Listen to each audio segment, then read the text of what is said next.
Yes, yes, people, what's going on? Back again for another one. Rants and Gunner in the building. What are you telling me, fam? I'm good, man. I just want to say congratulations to Arsenal Football Club. We've signed Osserman today, apparently.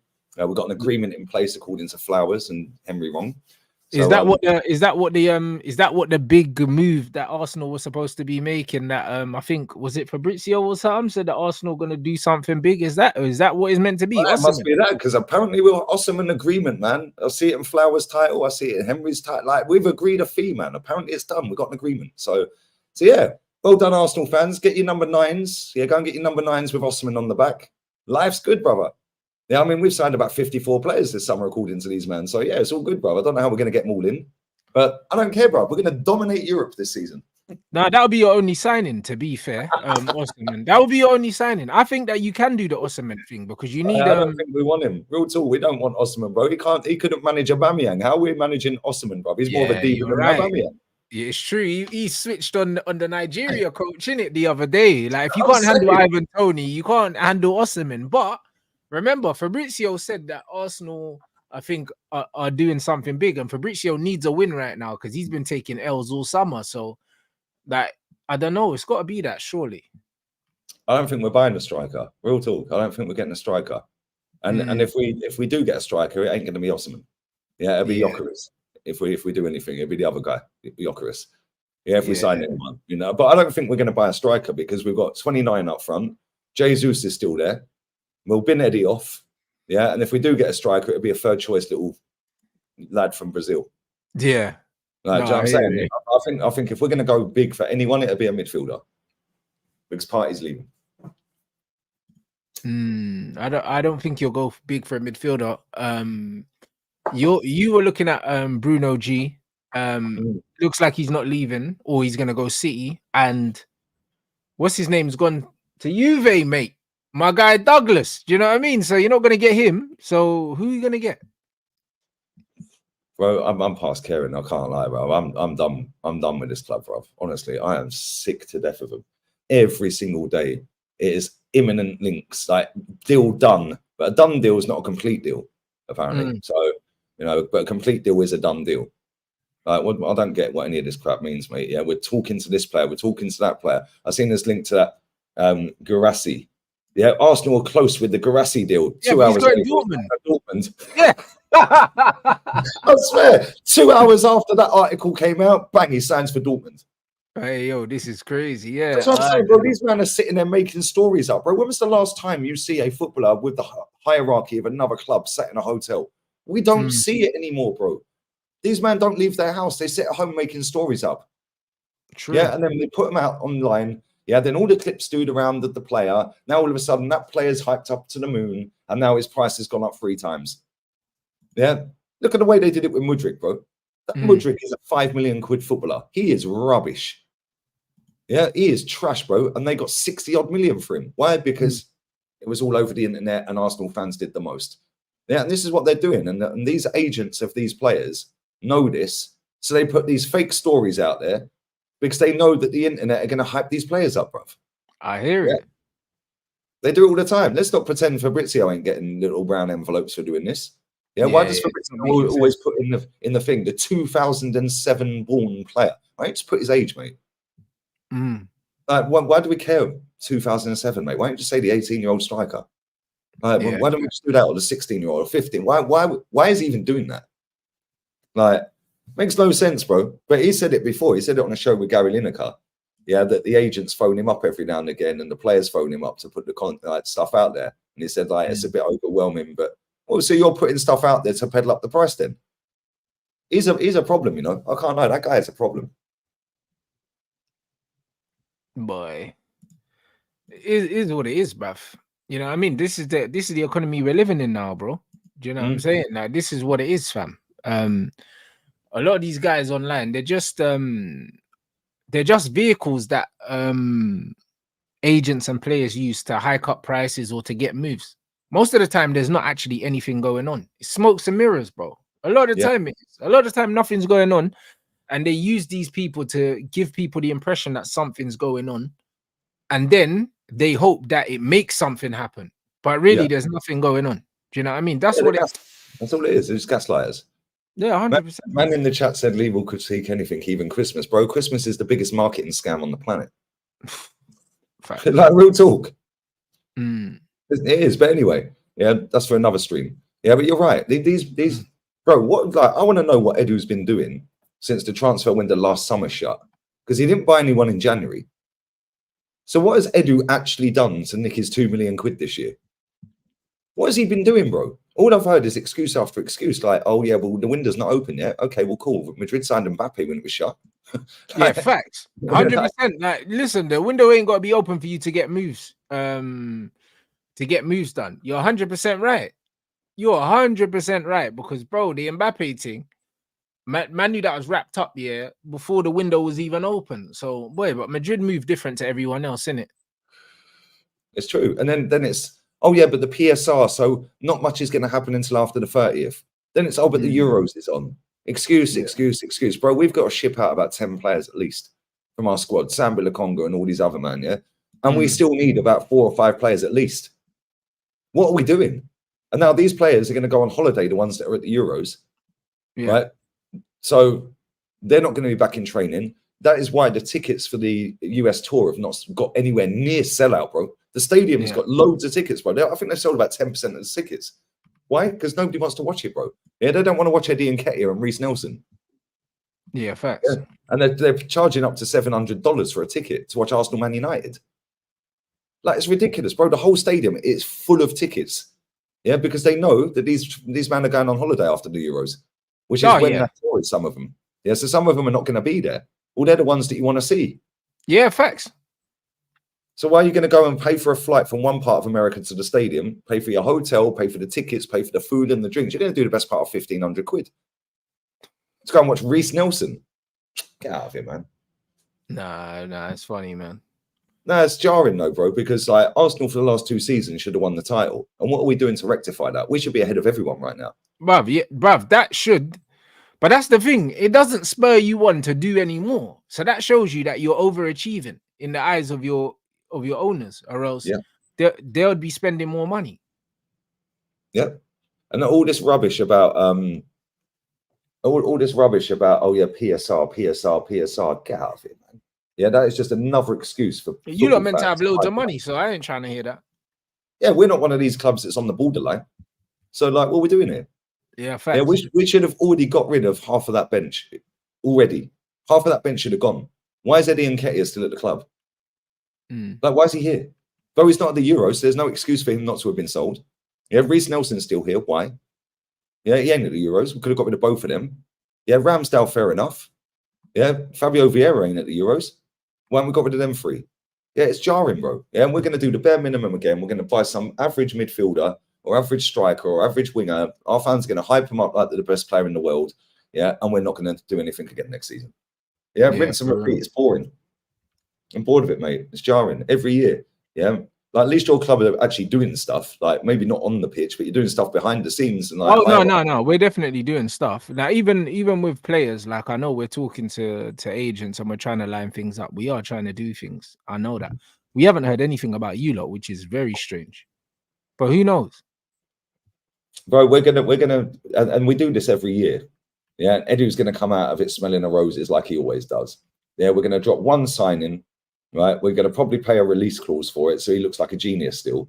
Oh, look, he activated the release clause for Thomas Partey. Yeah, we knew the release clause price all summer and did it on deadline day, mate. Yeah. Why don't we just pay for it in the beginning? Yeah, it's jarring. Yeah, then Declan Rice, 100 million. Oh, what a masterstroke. Well, it weren't. We're the only ones that bid 100 million. You the only ones that wanted him, really. You know the ones there. Like, let's be real. Like, Man City inquired about him. Do you know what I'm saying? But they never even put in a bid.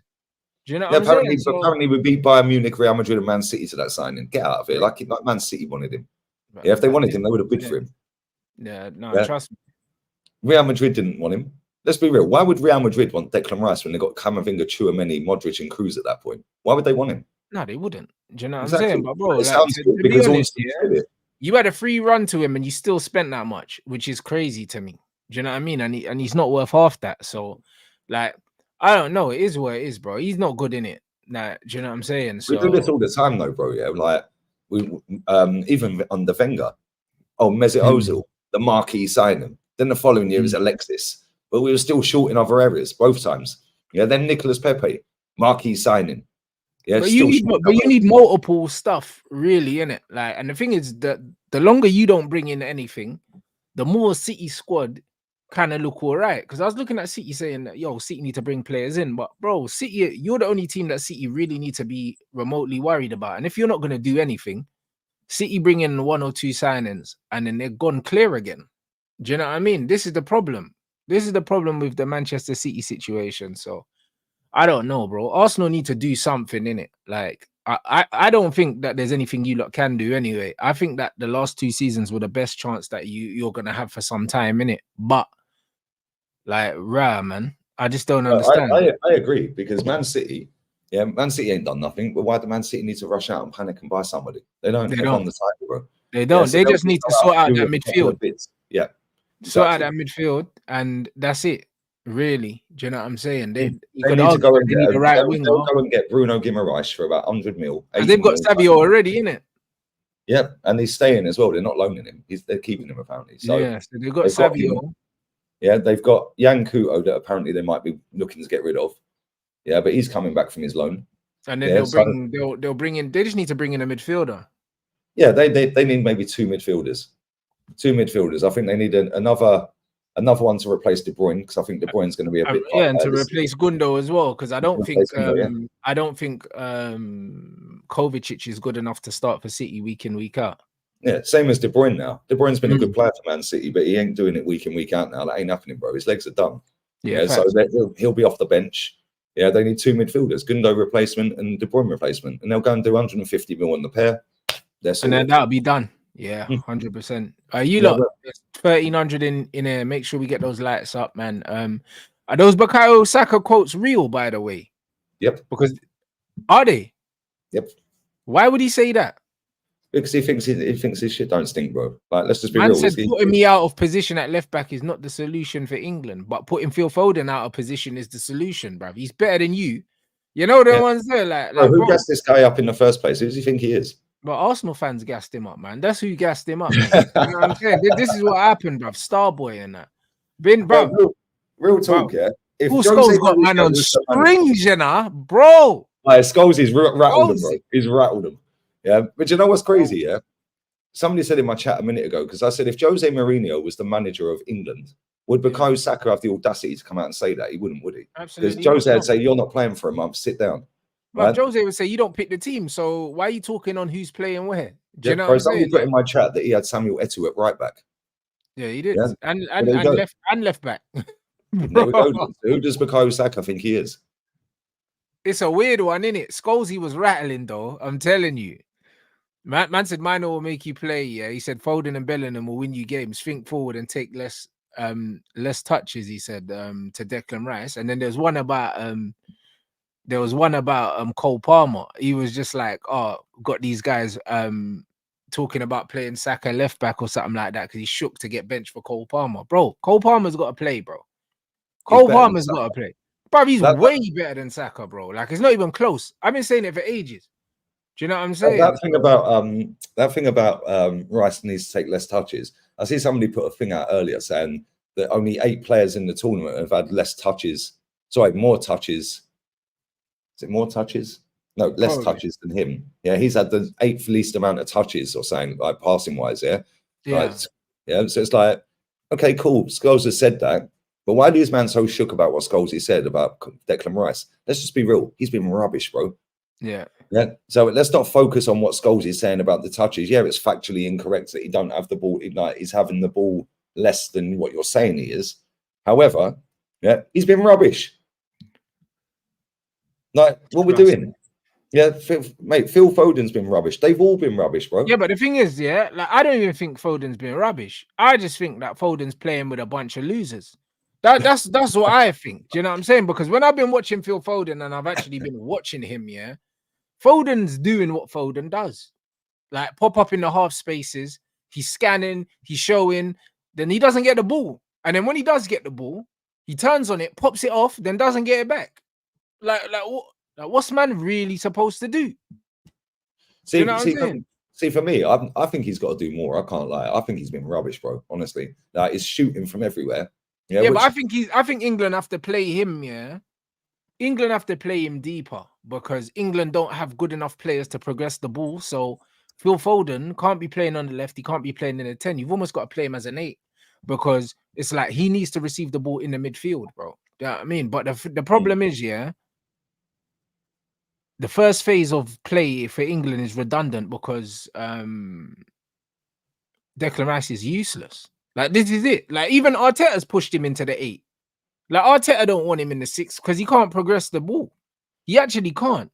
So it's one of them ones where it's like people can say what they want, yeah, but Phil Foden is England's best player, like by some distance as well. Like when it comes, I think he's our best player. Yeah, like when it comes to ability and also experience, because Cole Palmer and KOBBIE MAINOO talent-wise are right up there with Phil Foden, but the difference is they don't have the body of work that Phil Foden's got. Phil Foden's got a body of work that's not comparable. Harry Kane is quality, but his legs have gone in it. So it's one of them ones where Harry Kane's good, but he's very reliant on what's behind him. And England don't have enough to be able to carry Harry Kane. Blowing my phone off, mate. Yeah, no worries. 5 times. Yeah, 1 second. Yeah. Man, England don't have enough to carry Harry Kane right now. They actually don't have enough. But it's one of them things where, like, we can't pretend, yeah. We cannot pretend with the Saka situation, yeah, and the Jude situation and all the other situations. Like, bro, as much as Saka's not a problem for England, he's not our best option on the right-hand side. He's not. Like, factually, he's not, bro. So it doesn't really matter. Like, it doesn't really matter how people feel about it. People say, oh, yeah, at Arsenal, cool. At Arsenal, he's got a system that he fits into, yeah, and he's got players around him. For England, he doesn't have those things. And Saka lacks a lot of ability on the ball, bruv. Like, he's not a player that's going to pick up the ball, yeah, and just make things happen, bro. This is international football. Cole Palmer's got more of that about him. Foden's got more of that about him. And even Bowen's look better than him when Bowen's come off the bench, bro. Saka's a very basic player, innit? And he gets away with it at Arsenal. But in international football, the brother probably should be playing left back or left wing back. I said I'd play him left wing back here for England, and I'd play Trent as a right wing back. And I would just play with 2 up front because we don't have natural wingers. But the facts are, yeah, international football and club football are not the same thing. Too many Arsenal fans are in their feelings, yeah. But you need to look at all the other international teams, yeah. Players get in where they fit in, bro. It's not about where you play for your club. It's about what job you can do for your country and how you can help your country. Cesc said it. Cesc said that the whole Spain team was pretty much out of position. Yeah, well, of course. But when you're a good footballer, it doesn't matter. You put players, yeah, which is the best place to balance the rest of the team. Do you know what I'm saying? And Cole Palmer is England's best right-sided player. So he needs to play there, innit? Like, this is just what it is. Jude Bellingham's getting in the way because he shouldn't be in the 10. And to be fair, he's not even good at, bruv. He shouldn't even be starting. Forget he shouldn't be in the 10. He's not good enough, innit? He's not good enough, bro. But the problem is with England, yeah. The problem is with England, Southgate has decided that Jude Bellingham is the focal point. Is the focal point of the midfield, and he has to play because of all the PR and the Ballon d'Or PR. You know, so it's one of them ones where now all of a sudden you got Arsenal fans saying as well, but Declan Rice isn't the guy to play out from the back in that. Bro, you bought him as a 6. Like, why are we pretending for? You bought him as a 6. You had him in there with Kai Havertz. It was failing.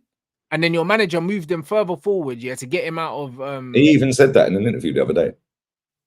His words. He even said, well, he never said that it was failing, but he said, "I was brought in as a 6, and then Mikel Arteta moved me to an 8." Exactly. Arteta moved him into the 8 because he knows he can't play. Do you know what I mean? So as soon as man realized, yeah, that this guy cannot play, yeah, and he's just he's a workhorse. That's all he is. That's all he is. Do you know what I'm saying? Man said if we're talking about fixing the balance, I don't think Saka's the first to mention. He is the first to mention because we don't have a left back and he's left-footed and he's played left back before. Yeah, I don't know why everyone's in their feelings over that. He's played there before, bro.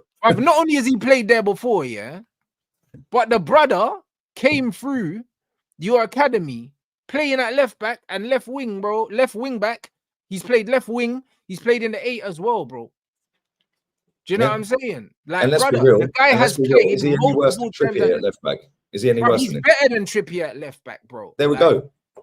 Like, what are we talking about? Man are talking like Saka is a striker, you know. I've seen Kai Havertz play left wing back for Germany, by the way.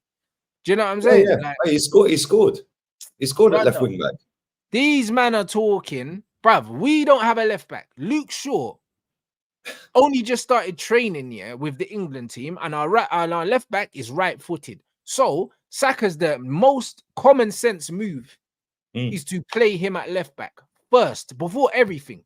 You need a left-footed left back. The fact that people think that putting Saka in a position that he's probably played in in his life more than on the right wing, because he weren't playing right wing for your academy, bro. So let's not pretend that. And when he came through under Emery, he was playing left back, and then he was playing left wing, bro. He wasn't playing on the right.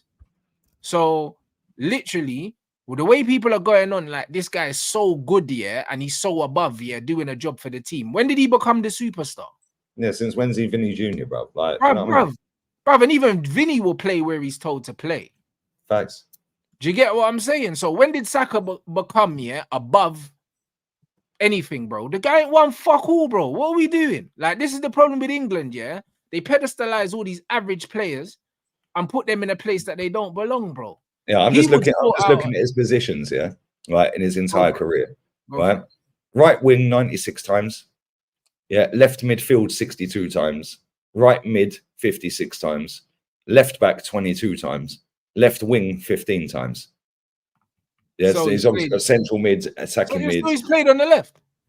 Bro, he's played on the left midfield and the left back and the left wing position, 37. And that's in the first team. 99 times he's played in them positions along that left side. And that's in the first team. 99 times. But there you go. So what's the issue here? So why can't he play there for England? Because he's obviously got a chip on his shoulder now. Who does he think he is? It's an absolute joke, do you know what I'm saying? It's an absolute joke, bruv. People need to allow it. Do you know what I'm saying? But bro, he needs to allow it as well. Who does he think he is coming out saying putting me at left back is not going to solve England's problems? Bro, I'll be real, The whole England team are lost, bro. They're the least likable England team I've ever seen, bro, because I've never known the England team to talk so fucking much, bro. All these guys do, is post YouTube. YouTube. Oh, they were playing cricket today. I don't know if you see that one. They were playing cricket, mate. I ain't seen it, but every time I open my app, they've uploaded something different. All they do is talk, bruv. Do you know what I'm saying? That's all they do is talk and can't play ball, bro. Do you know what I'm saying? They're the most embarrassing lot, bro. Like, have some shame, bruv. All them man need to humble themselves, and do what they need to do, to get what they need to get, fam. We don't have a left back here. Kieran Trippier is right-footed and he's had a shit season, bro. Saka should be fucking volunteering to go at left back, bro. Because he knows he can play there, bro. Yeah, I'll do it, boss. He knows he can play there. You know what I'm saying? He knows he can play there. He's left-footed. He knows we ain't got no other left-footed players, bro. That's what leaders do, bro. That's what big players do. Remember when we played Declan Rice at centre-back in the game? Yeah, earlier in the night, later, back end of the season. Yeah, it was only for like half an hour of the game or 40 minutes of the game or whatever. We put Declan Rice at centre-back. I didn't see no one crying then. Why? Because he played centre back in the academy. Yeah.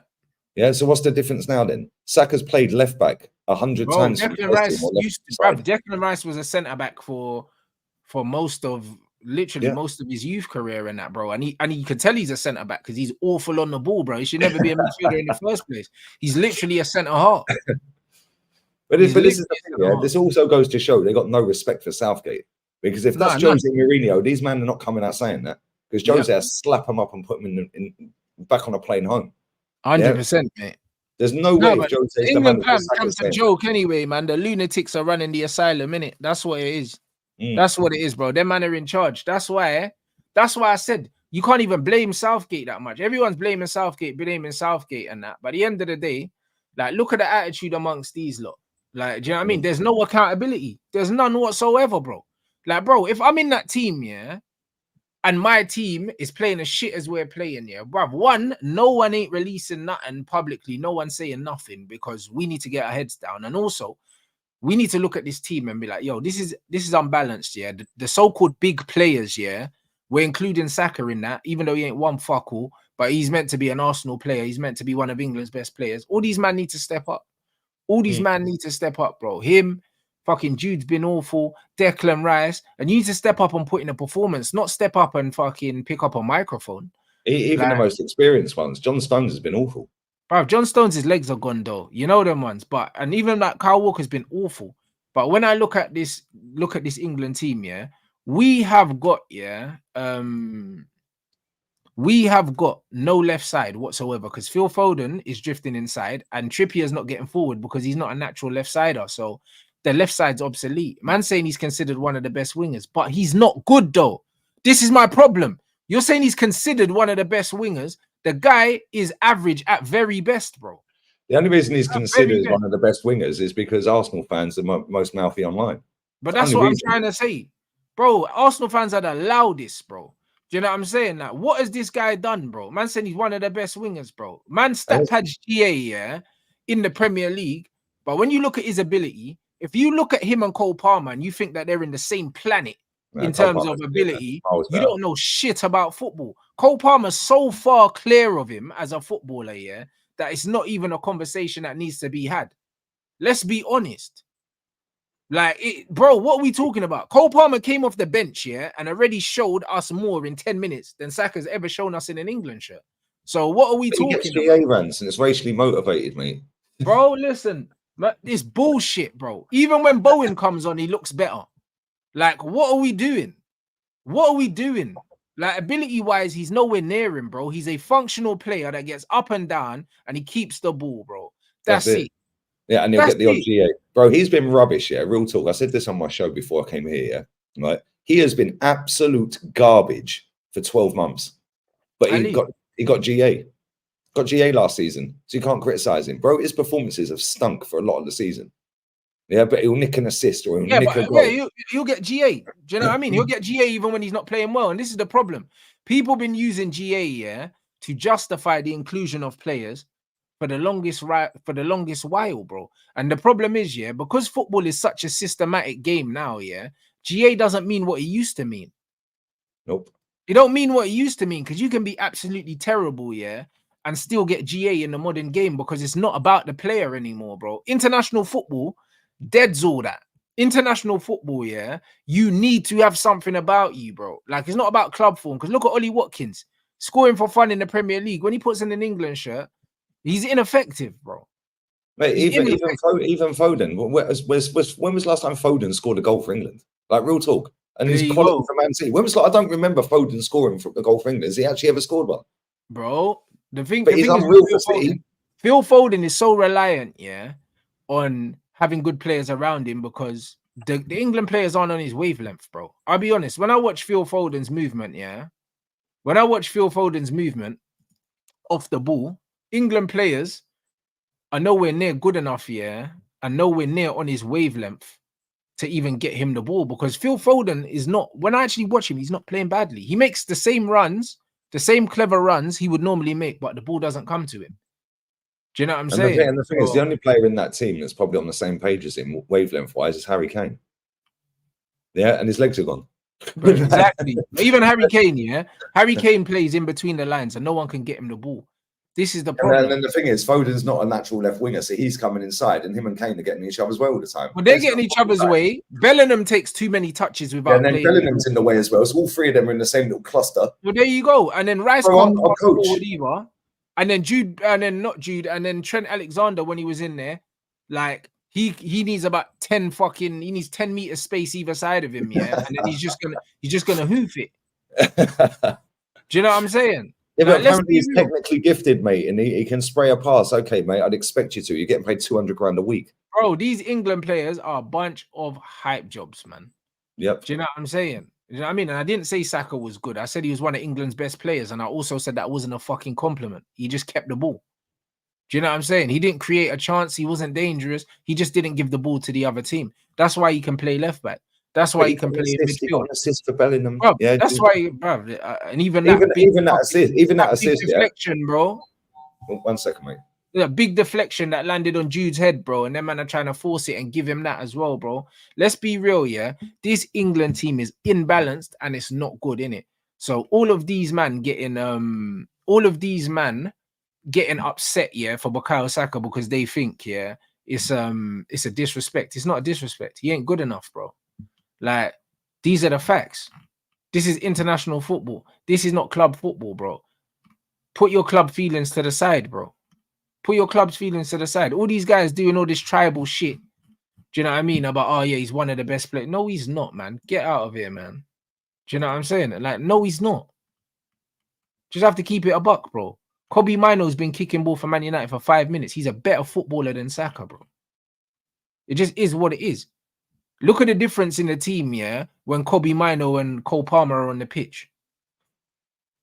Yeah, but this is the thing, bro. Yeah, like, but they got way more quality than Saka. Like, bro, at the end of the day, football's not that complicatedly. Like, it's one of them ones where club football's a bit different because there's systems and all these other things, and certain players and that. Certain players can just look better in a system. Look at Jordan Henderson at Liverpool, for example. Yeah, like, he was a cog in a very functional machine, and he had a role to play. But in international football, where there's not really a system and it's just 11 men on the pitch, everyone for themselves, big fucking difference, bro. The players that actually stand out, yeah, are the players that are actually the better players. No surprise. Do you know what I'm saying? No surprise. No, it's no surprise, yeah. The best players in this tournament have been Musiala, yeah, Yamal, yeah, Pedri, yeah, and oh, he's gone. His name was on the end of it. What's the flipping name? Can't remember. It comes to me in a minute. But these players, yeah, they're genuinely top footballers. Yeah. Yeah. And they can play in any system. Yeah. You could play them anywhere, bro. Yeah. And they would still look good. Yeah. They might not win. They might not score so much. They might not create so much, etc., etc. But they're still very, very good footballers. Whereas you look at these players for England, bro, they're trash. Yeah. They are crap. Bro, look at that 16-year-old, bro. He's 16. He's the best winger in the tournament so far. He's 16, bro. He's one of the best right wingers in Europe, bro. Like, it's one of them ones where, bro, I can't lie. His decision making, his weight of pass, his crossing, like everything like that. And his like, confidence, bro. He'll just take everyone on. He plays football like someone that's way, way, way more experienced than he is, bro. Do you know what I mean? I'd go as far as saying, like, this season, I ain't seen a right winger better than him this season. No, bro. Do you know what's mad? Do you know what's mad? He came off the bench the other day, right? And the ball came out to him. You know, everyone goes on about, oh, but he's doubled and trebled up on. Bro, he got the ball, yeah, and nutmegged the first geezer and dribbled past the other two, and then crossed the ball. I'm like, bro, this guy's been on the pitch 20 seconds. He's just nuts somebody, yeah, bro. I've never seen Bukayo Saka take on 3 players in one go, bro. Because he can't, bro. And this is what I'm trying to say. So if he can't do these things, why am I going on like he's untouchable? Like these man said, Camavinga, yeah, bro, he played left back for Real Madrid. Tchouaméni's played centre back for Real Madrid, but Saka can't season as well. Yeah, but Saka can't play left back for England. You man are disgusting, bro. Do you know what I'm saying? And this is what it is, bro. And this is why, honestly, this country don't deserve good things anyway, bro. Because quite frankly, I can't stand the fans, bro, because they know nothing about football, bro, and they just allow this, bro. Yeah, but they just rep their player, and this is what winds me up with it as well, because this is a thing in the club level football, yeah, but it's now filtering into international football. These men that are sitting here gnawing off these players, bro, half of them don't even come from that country. Yeah, they're just repping their baller. Yeah, but that's what I'm saying. So when Scholesy's coming out saying what he's saying, yeah, that Palmer should be at the right and all of this or whatever, yeah, sorry, I'm right. He's saying it, like blah blah blah, bro. They're just repping their baller. They're not even English. Yeah, but this is what I'm trying to say, bro. Like, the fact that these men are taking it personally, when man are saying that a man needs to play out of position, it's almost like they feel like they've lost Lee. You know them ones. It's like, oh, my baller lost to their baller, bro. It's not that. It's about the balance. That's exactly what it is. That's exactly what it is. It's Ian Wright has decided that Cole Palmer's a better right winger than Bukayo Saka. That's what they're thinking. But he is, though. That's the point. He is, though. But even if he wasn't, the way Ian Wright framed it was, he said, listen, we know that Bukayo Saka can play this position. He's played it before. We don't have a left footer, so he can do a job for us here. He never said that Cole Palmer was better than Saka. He didn't say that. But that's just how they took it. Do you get what I'm saying? They took it that way because deep down they know it's true, bro. And that's where the insecurity comes from. But they do this That's with what it Foden comes as well. The Foden debate, bro, get out of here, man. One's won one trophy and never played in the final. One's won 17 or 18 and plays every week. Yeah. Anne's been part of the teams that have done this, like treble winning season, all that, and he's a major cog in the Man City wheel. Because Saka didn't even play in the final that we won. Yeah. What we're doing here, bro, this is the problem though with Arsenal fans. They're so insecure and always need validation. Yeah, they always need to be told they're great.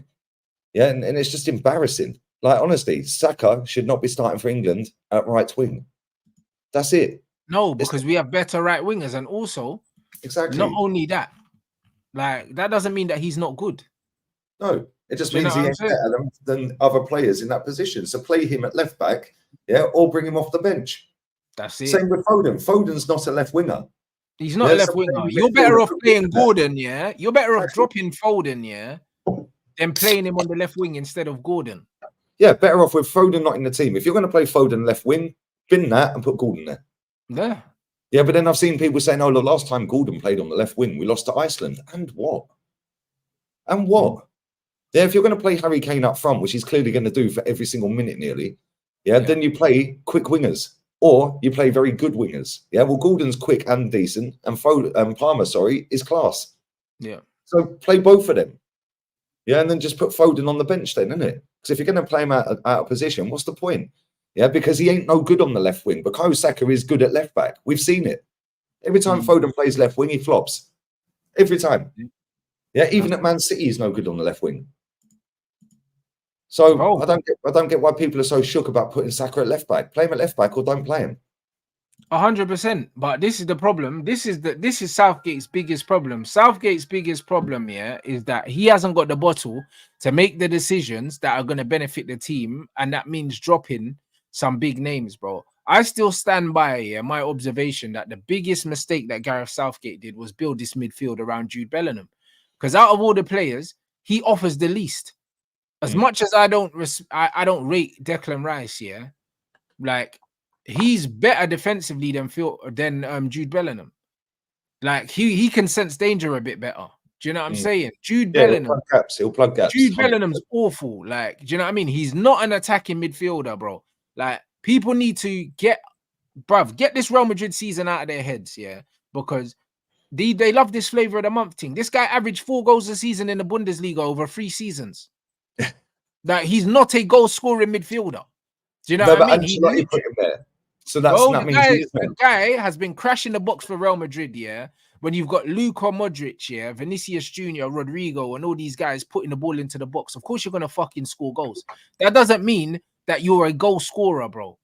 He benefited. He was the biggest beneficiary from Real Madrid's system out of everyone, because Vinny wasn't happy. Rodrigo wasn't happy. Rodrigo didn't want to play on the right.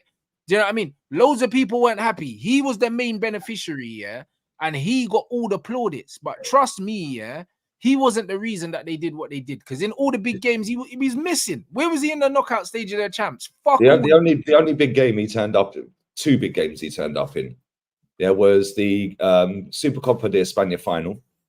Yeah, he was actually really good in that final. It was probably his best game for Real Madrid. That was when Vinny bagged the hat-trick in the final. Yeah, and the other big game he turned up in, yeah, was the game against Atleti. Yeah, not the one they lost, the other one, because he was crap in the one they lost. Yeah, against Barcelona, he scored a screamer and then scored a tap in last minute, so they won the game. He was poor in that game. I watched that game. He was crap, bro, but he scored a 25-yard screamer and scored the winner in stoppage time. Yeah, and then the return fixture, he was dead in that game. They hooked off Vinny. He started arguing with Ancelotti. Ancelotti told him what time it is, go and sit down and shut up. And then Bellingham scored in stoppage time. Yeah, both of them El Clasicos, he was crap. Yeah, and this is the thing, right? It was a masterstroke from Ancelotti playing him as a 10, because he knew that he could play him as a 10, yeah, and they'd win the league. Whereas if he played him at a 6 or played him as an 8, they weren't going to do nothing. If he played him as a 6 or an 8, he would have ended up getting dropped. He would have ended up getting dropped because he didn't have the technical attributes, yeah, to play in the 8 or the 6 at Real Madrid. He didn't have the ability, bro. He didn't have the ability. And this is just the facts, bro. So all these guys riding Jude Bellingham, yeah, he's not good enough, bro. And Jude Bellingham, look at what's happening to Jude Bellingham at England, yeah, as a prime example of the importance of systems in modern day football, bro. Yep. Look how important it is because, bro, like I know a lot of men that was sucking Bellingham off weren't watching Real Madrid anyway. Do you know No, what I it's mean? a How farmers league. It's a farmers they, league. they, they weren't watching him, but do you know what I mean? When you look and see that this brother scored all those goals, why is he not affecting the game for England at all in any way, shape, or form, bro? If he's so good. But this is what he was doing all season, yeah. Like the first part of the season, I said this to you the other day, yeah.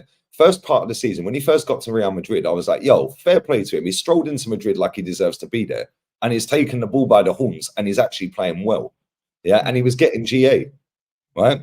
Then all of a sudden he starts playing shit, but yeah, he's but still I think getting that GA. Palmer, when they're doing the GA thing, I think Cole Palmer got more than him.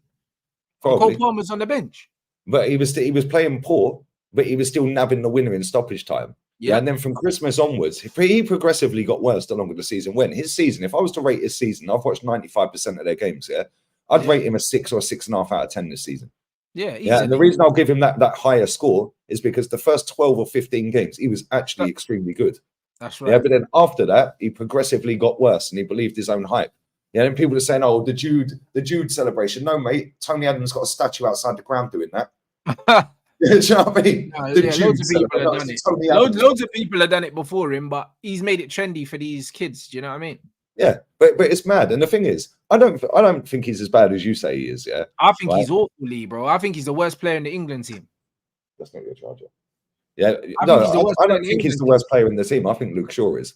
Yeah, but I think Luke Shaw on the ball's way better than him, bro. Luke Shaw's just Luke Shaw's but Luke Shaw can play football. I don't have a problem with Luke Shaw as a footballer, bro. You know what I'm saying? Luke Shaw, his decision making's poor off the ball. He loves the yellow, but on the ball, Luke Shaw's one of England's best defenders on the ball, bro. Like, see, I think like people say you're harsh on Jude, yeah, but bro, you watch him. You see what he does. You've played football. You've coached football. You own football club. Yeah. So I get it. And that's why I respect your opinion, even if I don't agree with it. Yeah. Because I don't agree with a lot of what you say about Jude. But at the same time, I see what you're saying. Yeah. Because I've watched him and what you're saying is spot on. Maybe it's not spot on every week, but overall, over a course of a season, what you're saying is pretty much spot on. Yeah. He's not that good. Yeah. But the reason he's getting GA and he's playing for Madrid, number one, he's marketable. Yeah, let's be real with it. Yeah, why is he the face of the Zona Spania? Why is he the face of Real Madrid, bro, when they got Vinny Jr. there? Yeah, but again, that's a different conversation for another show. Do you know what I'm saying? Yeah, Vinny Jr., Jude Bellingham, do you know what I mean? Yeah, but anyway, yeah, he's not as good as people make him out to be, and people put him up there like he's Zidane, bro. So if you're gonna be hailed as Zidane, then when you don't play like Zidane, you're getting bro, we've seen it all. We've seen it all. People put Saka on a pedestal like he's Ronaldinho. Cool. Well, I'll hold you to that standard then. But this is the problem, though. Even the Saka thing, bro. Like I said, Lee. Yeah, I don't know. You know what it is? It's the GA era of a lot of these younger fans because we used to look at players that were way better than these players, and we used to just say, "Ah, they're all right." Do you know what I'm saying? like I always, bro. Do you know what I'm saying? It's like when we look at these England midfielders right now, bro. You know what I mean? England. Who did you compare Rice to the other day? Was it Gareth Barry? Was it Gareth Barry was so much better than him, though. Do you know what I mean? Gareth Barry was a baller. Lying. I can't lie, bro. That was funny. Bro, Gareth Barry was a baller, was a decent player. Bro, at Aston Villa, at City, Gareth Barry was techie, bro. That left foot. Do you know what I mean? Declan Rice isn't better than flipping Ray Parlour, mate. Let's just be real with it. But that's what I'm trying to say. Like Parlour and Platt and them man were balling out, bro. They were way better than Rice. Like, do you know what I mean? And the thing is now, he's worth 100 million, but those players there, we saw them as squad players. Look at Nicky Butt. Nicky Butt, yeah, was better than Declan Rice. And Nicky Butt never started for Man United, bro, unless Fergie wanted to rest people, bro. Nicky Butt was a squad player. He was a utility man. Or he'd come on to shore it up in the last 10 minutes. Yeah, bro. And he was better than Declan Rice, bro. Like, these are facts. It's not even my opinion. You can ask, bro. Even Pele was talking about him player of the tournament for the World Cup. I think it was 2000. Which one was it? 2002. England. I think it was England player of the World Cup. I think Pele said Nicky Butt or something like that, bro. Like, bro, like what are we doing here? These people that hype these players up, bro, I've never seen proper ballers. It's like when I had that opinion that Bergkamp, Zola, and Cantona are the best 3 players to play in the Prem. Yeah, I was trending everywhere. It was all over Sport Bible website. It was there. Oh, look at this ridiculous take. Yeah, these men haven't seen Zola play football, bro. bro, he was unbelievable, Zola, bro. And even like, bro, when Scott Parker came through at Charlton, Man, like Scott Parker, I bro, know when he came through at Charlton, bro, he was better than Declan Rice. Bro, even at Chelsea, and he flopped at Chelsea, really. Let's be Bro, real. listen, he was a goal-scoring midfielder at Charlton. And then, bro, like, bro, listen, Declan Rice is on par with man like Steve Sidwell and them guys. That's bro, that's the level, bro. That's his bro, that's his level, though. I'll be honest, that is his level, bro. Like, in all honesty, when I'm talking about weapon for weapon, yeah, in terms of what man can actually do, because he can't pass. He just tackles. He's got no range of passing. Yeah, he's just a destroyer. That's what it is. He just runs around and tackles people, bro. Like in them times, he would have been a Steve Sidwell. Like he's not even better than Mark Noble in his prime. He's not better than a prime. You're saying that with a straight face as well, bro. He's not though. Noble was his fucking older. That was probably his idol coming through West Ham, isn't it? He weren't even better than Mark Noble, bro. This is what I'm trying to say. So when you look at that era of football, yeah, and you look at the ballers we had, even players like fucking like Nolan and that Osman at Everton and that, bro. Leon Osman, yeah. Leon Osman was such a techie baller, yeah. A man used to look at Leon Osman, yeah, like he was just any player. He reminds me of like Dwight McNeil. Dwight McNeil's a sick baller, bro. Techie, bro, but because they don't play for the right teams, yeah, man just overlook them, bro. Like John McGinn. John McGinn's a decent McGinn's a baller, bro. Yeah. You know what I'm saying? He just goes around clarting everybody and getting sent off and like making McGinn is a better footballer than Declan Rice, bro. Yeah, John McGinn's decent. I always rated. The problem is, yeah, he ain't got the PR, bro. This is what it is. So he looks like Quasimodo, so he's not marketable. This is the point I'm trying to make. So because Declan Rice has got the skin fade and a little side parting and that, and he's one of the geezers and that, everyone's like, oh, Declan Rice. But when you actually look at him as a footballer, yeah, like he's a bottom half of the table, like just average midfielder, bro. That's at Arsenal. And now it's almost like they're kind of pushing him to be the next England captain after Harry Kane. Do you know what I'm saying? Like that's what they're doing with the little interviews and stuff. They're kind of just grooming him to be the next England captain and probably the Arsenal captain as well. But ability-wise, he's not better than a McGinn, bro. So this is my problem with a lot of these England players. If we're being 100% honest, yeah, a lot of these guys, yeah, they're probably 4 and 5s out of 10s, yeah. And I put Trent in this and all these other guys, and they've been boosted up for people to believe they're this good, bro. Trent Alexander is the only right back here that is okay that he can't defend. And the only midfielder that is all right that he can't tackle and he can't really pass either, like short pass or nothing. Like, bro, he literally can't do anything a midfielder does. He can't do anything a right back does. But we're supposed to invent a position for him because he can put the ball in the net. I mean, put the ball in the box even. Yeah, but bro, this is why I think he's a right winger in the first place. But bro, he's a right midfielder, but we don't play four we don't play four anymore. We don't play four. So like it's either people need to play him right wing, yeah, or what, or bench him. Because what does he do? But then the thing is, you're not going to play him right wing because he don't retain the ball properly. Yeah, because he just gets the ball and spanks it straight in the box. Yeah, which is cool if you've got Firmino up front, it sticks to. Yeah, but Harry Kane's never in the box. Yeah, and then you got to hope that Phil Foden, who's 4'2", yeah, is going to win the header. Ain't happening, bro. So what's the point in playing him? Yeah, and then you're right. Yeah, people say Trent's mad techie. No, he ain't. He's not, bro. Have you seen man's first touch and that, bro? Listen, as soon as he played in that midfield and he was playing facing his own goal, bro, he looked like he was having kittens out there, bro. Every time he received the ball, he was panicking. Like, do you know what I mean? Because when you play right back and you invert into midfield, you ain't got to scan because the line's over here, so you don't have to worry about it. That's it. Everything's in front of you, and you don't need to worry about anything coming from here. So you take a touch out your feet, and everything's there. When you're playing in the middle of the pitch and you have to look around, yeah, and there's traffic coming from everywhere, that, bro, it's not comfortable. Do you know what I mean? He realized real quick he don't belong in there. Do you know what I'm saying? And this is what it is, bro. He's a right midfielder in a 4-4-2. Yep. That's what he is, but no one plays a 4-4-2 no more, unfortunately. So because of that, they're making up positions for him. But as an all-round footballer, he's not above average. No, He's crap, bro. I've said it for time, bro. How can you play him at right back? He can't defend.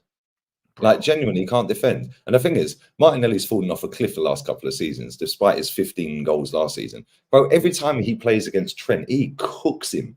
Like, literally, the man's on ice skates, bro. Man, come on, bro. Like, Yeah, but it's the thing. It's like everyone's cooking him. Everyone has a good game against Trent.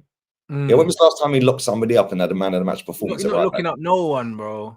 Not looking they up all no they one. all go down his side. And this is the thing with Zinchenko on the opposite side for Arsenal, yeah? Everyone goes down Zinchenko's side. Why? Because the geezer can't defend. Yeah, so they all go, right, target him because he'll do something stupid. He'll never be in position or he'll just cry. Yeah, they don't go down Ben White's side. Why? Because Ben White's a decent footballer. Yeah, and he can actually defend. Yeah, so they all go down his side. The same with Trent and Liverpool. They all go down the right side, bro. Yeah, because they know Salah's barely going to come back and track back. Yeah, and if he does, yeah, well, he just gets in the way. He's not really being effective and helping. Yeah, and then Trent can't defend. Yeah, the amount of goals that come down that right side for Liverpool is crazy. Yeah, but bro, but this is what it is crazy. But Lee, this is what it is, and that's why I say to the man them over here, bro. Do you know what I mean? That's why I appreciate your support on this channel, bro. Because listen, all of them brand deals and these invitations to interview these players ain't coming, mate. You know, they don't come in, bro. We're done. They don't come in it, but it's fine. We make a very good living over here, so it's fine. Do you know what I'm saying? But the point is, yeah, that's why it's important that you support the content, bro, because man are getting the unfiltered truth over here. Too many man sitting on the fence, but they got splinters in their ass, mate. Do you know what I mean? And this is what it is because they're waiting for that phone call. I know the phone call's not coming. Yeah, so same. I don't want the phone call. I don't want it. They can't afford me. Bro, and I don't want it. And this is exactly what it is, bro. Man's here to spit facts, bro. The problem is, yeah, with these England players, yeah, the majority of them, yeah, are overrated. They're not very good because we sit down and we watch Georgia, yeah, that don't have the YouTube content, yeah, but they can ball better than us. Bro, their population's 3.5 million. Bruv, listen, Slovakia's was it Slovakia? Yeah, Lobotka guy, bro. 2 million. 2 million. 2 million is their population. Yep.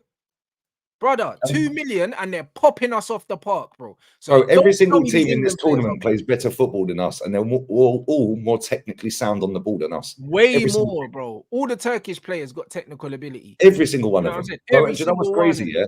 Even the Romanian team, bro, they got Dennis Mann in their team, bro. That guy's a baller. Bro. Yeah, bro, they got man like Coman. Yeah, bro, that's not even Romanian name. Neither is Dennis Mann, bro. Like, what's Dennis Mann, bro? Bro, even the Turkish left back here, he's right-footed, yeah. So there's no excuse for Kieran Trippier. Yep. Because you got a right-footed left back there, and he's comfortable. You know, like that. The difference is one's a good footballer and one's not. But this is what I'm saying about this Yamal, bro. He's 16. He's put every winger to shame in this tournament. Yeah. Every single winger, bro, he's put to shame. He's 16. There's no excuse for any of these lot to be crap. He's 16, so how comes he's good? Do you know what I mean? How comes he's good? He's 16. I always say it, Lee. The age experience, yeah, only comes into play, yeah, when the player's shit. Because no one says, oh, Yamal's only 16. If Yamal has a bad game, yeah, it's not because of his age. It's because he's had a bad game, but I've yet to see him have one. Exactly. Do you know what I'm saying? Like, do you know what I mean? And I know in his career, there's not going to be very many. And the thing is, Barca, an off night for him, he's so much better than everyone else. That an off night for him, he's still going to be cooking people. Yeah, bro. He like Xavi, as much as I take the piss out of Xavi when he was the manager of Barca, yeah, he knew how to manage that guy properly. Because he'd start him, yeah, and he'd hook him after 60, 65 minutes every week. Yeah, because he fades away in the second half of games. Yeah, the manager, De La Fuente, yeah, put him on the bench the other night, and he came off the bench with 22, 25 minutes to go. Why? Because he is only 16. You can't run this kid into the ground, bro. Yeah, same with Arda Güler. Arda Güler's had some injuries this season, so Ancelotti's barely played him week in, week out. Yeah, he said, no, you hold bench, bro. Yeah, the manager put him on the bench the other day, and I see everyone moaning that Montella had a row with him or sang in training and made him go and train his own. No, he's playing with an injury. Yeah, so let's not keep overplaying him. He is only 19, and he's a small 19-year-old. He's not physically big. Yeah, so you can't just keep running him into the ground. And he's always on the ball when he plays for Turkey and for Madrid quite a lot of the time. Yeah, but you're getting clattered by fully grown men. Yeah, it's going to take its toll if you don't manage that properly. Yeah, it's nice to see these players play week in, week out. Of course, it's their top players, but you have to manage them so you get the best out of them for 10 years. Facts. Yeah, not just 2 years and then they fall off a cliff. Because we've seen this with so many players, bro. You think, flipping, oh, he's a baller. 5 years later, he's disappeared. Yeah, we see it with Dele Alli. Dele Alli is a good player. Where's he now? Yeah, what's happened to him? Yeah, because he could have been one of England's best ever players. Yeah, but he was another player that wasn't managed properly, and this is the problem with England in general. Yeah, Do you know what I mean? I blame the press more than anything and social media because, bro, there's never been a country in which they gas up mediocre more than England. There's nowhere. Do you know what I mean? That's the one thing the one thing, yeah, that I love about America and American sports is that, bro, like the standards don't drop, bro. Oh, everyone's sacked. The standards don't drop, bro. Like, you know what I mean? In American sports, it don't matter, bro. You can win and still lose your job. Like, this is just how it is. And then when players come through in basketball or in the NFL and that, bro, the standard don't drop. If the standard is Brady, then the standard is Brady. Do you know what I mean? If the standard is MJ or the standard is LeBron or Kobe, then that's the standard. Do you know what I'm saying? They're not gassing up these dusted ballers, bro. You know what I'm saying? Like, they're not gassing them up. And this is what it is. In England, yeah, everyone's the next Gaza, bro. Yeah. Do you know what I mean? Everyone's the next Gaza. Everyone. Every single player that comes through is the next Gaza or the next Rooney or the next this or the next that. And what do they end up being? Like, get out of it, bro, man. They end up being nothing, bro. Do you know what I mean? Like, they gave Colwell fucking John Terry's shirt and all of that, bro. Listen, he's a decent player, but he's not John Terry, mate. Mate, there's never going to be another John Terry. Let's just be real with it. John Terry was one of the greatest centre-backs I've ever seen. Brother, remember, hey, do you remember that the Reece Oxford youth that came through at West Ham? Oh, mate, he scored against Arsenal. Yeah, he scored against Arsenal. The new Rio Ferdinand, bro. Remember the new Rio He scored against us. Yeah, he scored against us. They beat us, I think, 1-0 or 2-1. Yeah, I think he scored at the Emirates. Yeah, they put him up into oblivion. Where is he now? Where's he playing, bro? Yeah. Where's Reece Oxford playing? I'm going to Google it. Where is this guy playing, bro? Yeah, I guarantee it's some dead league. He's in Germany. It's some dead league. He plays for Augsburg. He plays for Augsburg, bro. Yeah. Yeah, Augsburg. Yeah, this was going to be the next big thing. Well, where is he then? Like, he was supposed to be the next ball-playing centre-back, the next Rio, blah, blah, blah. Get out of here, man. Yeah, and this is the problem. You're right. The media and these youths online hype these players up off of one good game. Yeah, look at, what's his name? Charlie Patino for us. Oh, bro. One goal off the bench in a cup game. Yeah, fair play. It was his debut for the club. He scored. Well done to him. Yeah, his family, their proud moment and all of that. Yeah, cool, great storyline, mate. This ain't Disney. Yeah, he then went on loan to Blackpool. They got relegated, bottom of the table, most goals conceded. Yeah, then he went on loan to Swansea, and I think they finished 15th. Yeah, and guess what? He's never getting a game for Arsenal ever again. Yeah, but bro, this is the wickedest thing. They always do it, bro. And you know what they do in England? The ignorance, yeah. As soon as a player has a good season, all of a sudden there's best in the world shouts. The whole world, like, huh? Like, bro, like the world is bigger than the United Kingdom, bruv. Do you know what I'm saying? And most of the time, the guy's not even the best in the country.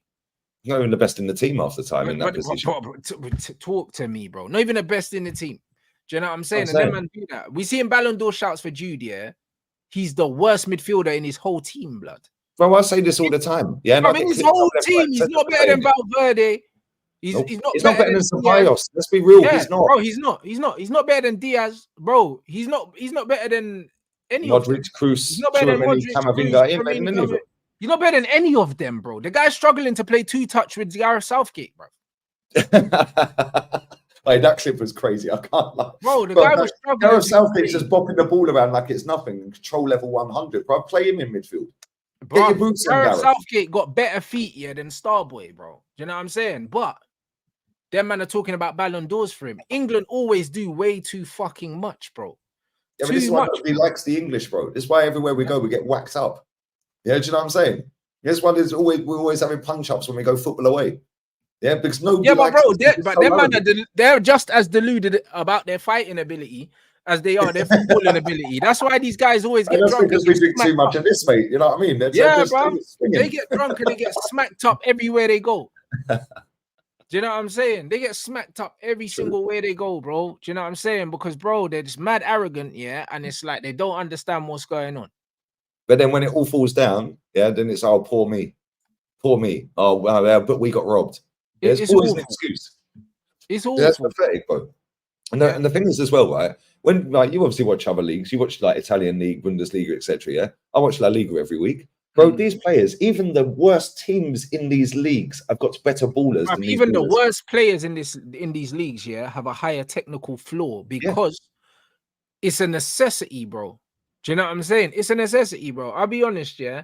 Like when I watch, even when I watch the Premier League and you see players, and that's why players like Hoyland, players like Garnacho, yeah, I can't take it, because it's like the technical ceiling, yeah, for a professional player in the Premier League should be way higher than it is. Yeah, it's on the floor. Way higher than it is, because players here running the ball out of play and doing all these other things repeatedly. It's like, bro, how can you be so technically below average and be playing in the supposed best league in the world and one of the biggest teams as well, bro, and then have some of the best PR as well?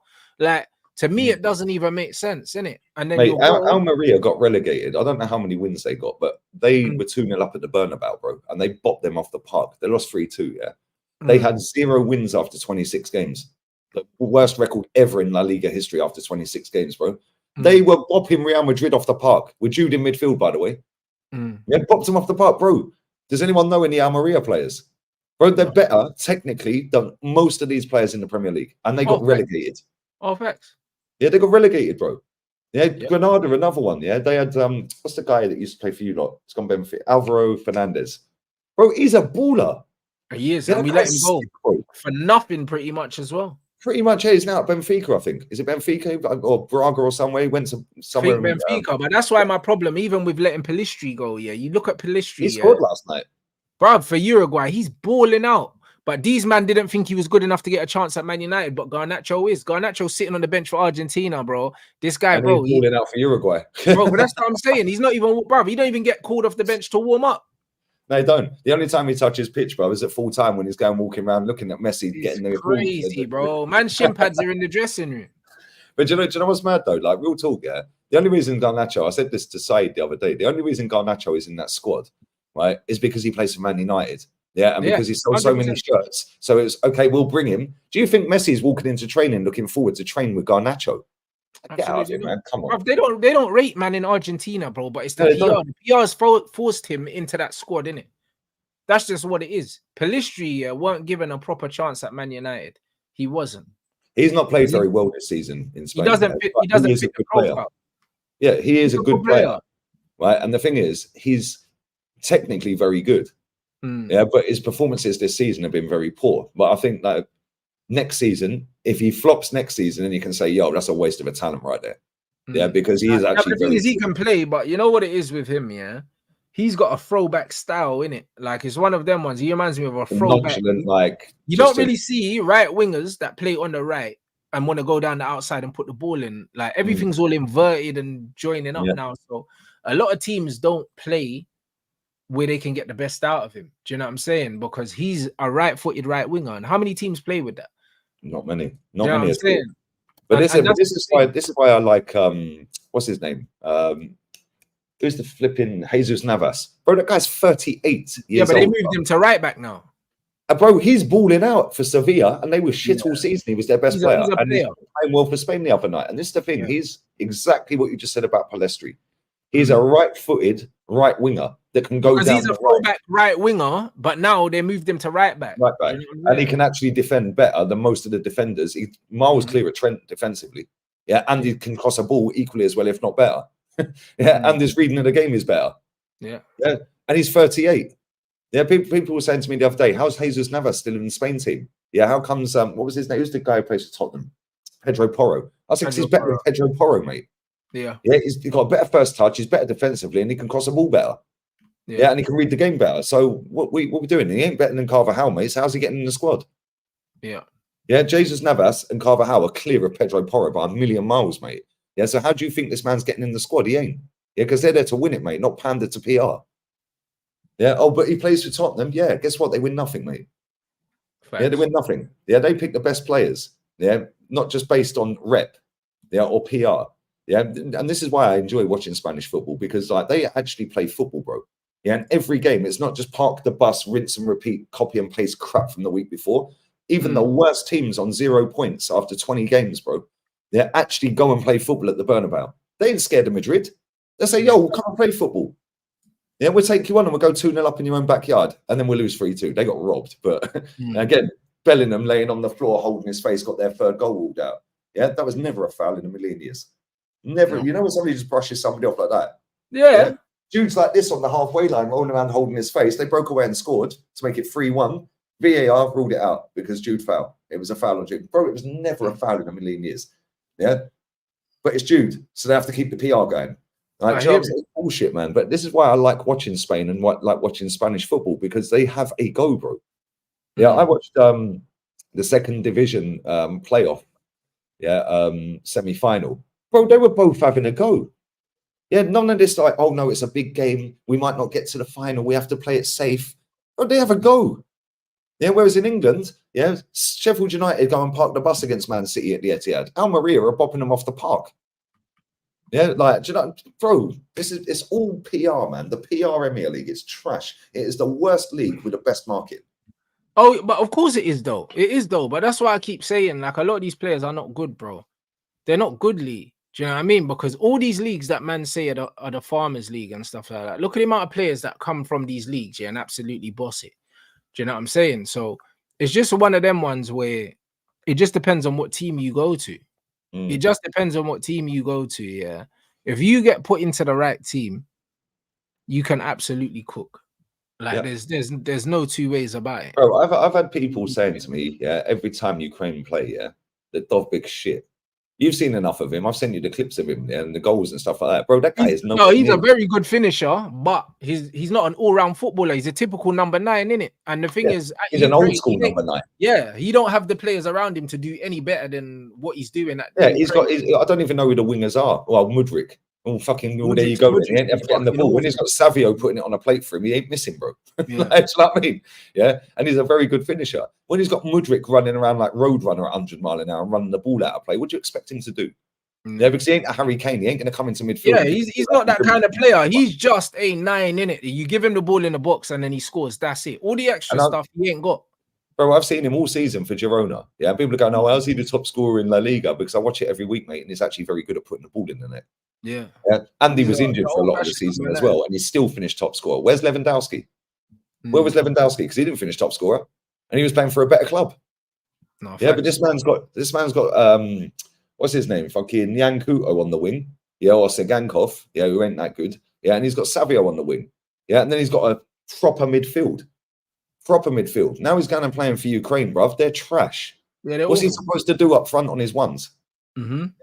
And then I see all these dead ballers, bro. This Euros has started off all right and it's fallen off a cliff. Yeah, it's crap, bro. Yeah, and why is that? Yeah, because there's too many systems that have ruined football. Yeah, just play football, innit? Yeah, and that's why but the death of the pure footballer, is there to be seen. But this is why I'm kind of enjoying the Georgia and the Turkeys and that. Like, I'm enjoying watching them play. Yeah, mate, same, bro. You know my Mr. Romanian, bro. I'm sitting there winding north side. Romania been balling out, bro. Proper, they've got some proper ballers, bro. I can't lie. Yeah, and that centre back for Spurs, he's been brilliant. Yeah, he looks so good. Yeah, he looks so good. But again, in the Premier League, he looks a little bit all over the gaff. Yeah, because the pace is a lot quicker. He's used to more slower pace playing in the league he played in Italy. But also the gap between the midfield, the defense, and the attack at international football, they play a much more compressed style, innit? In club football, they play a bit more expansive, and there's more gaps, and you can get exposed in it. Like, and that's just what it is.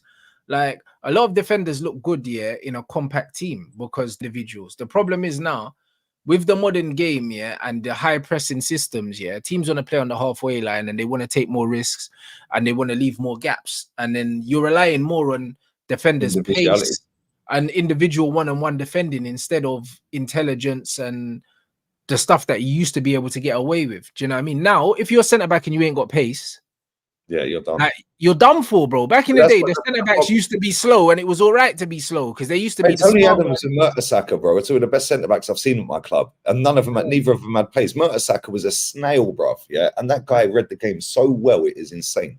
Yeah, how many defenders read the game like that now? None. Yeah, that's why I'm shocked that Coleman, Ronald Koeman. Look, that's why Kyle Walker's still playing, mate, because he can't defend, bro, but he's quick. Yeah, like, but then when you look at Pepe.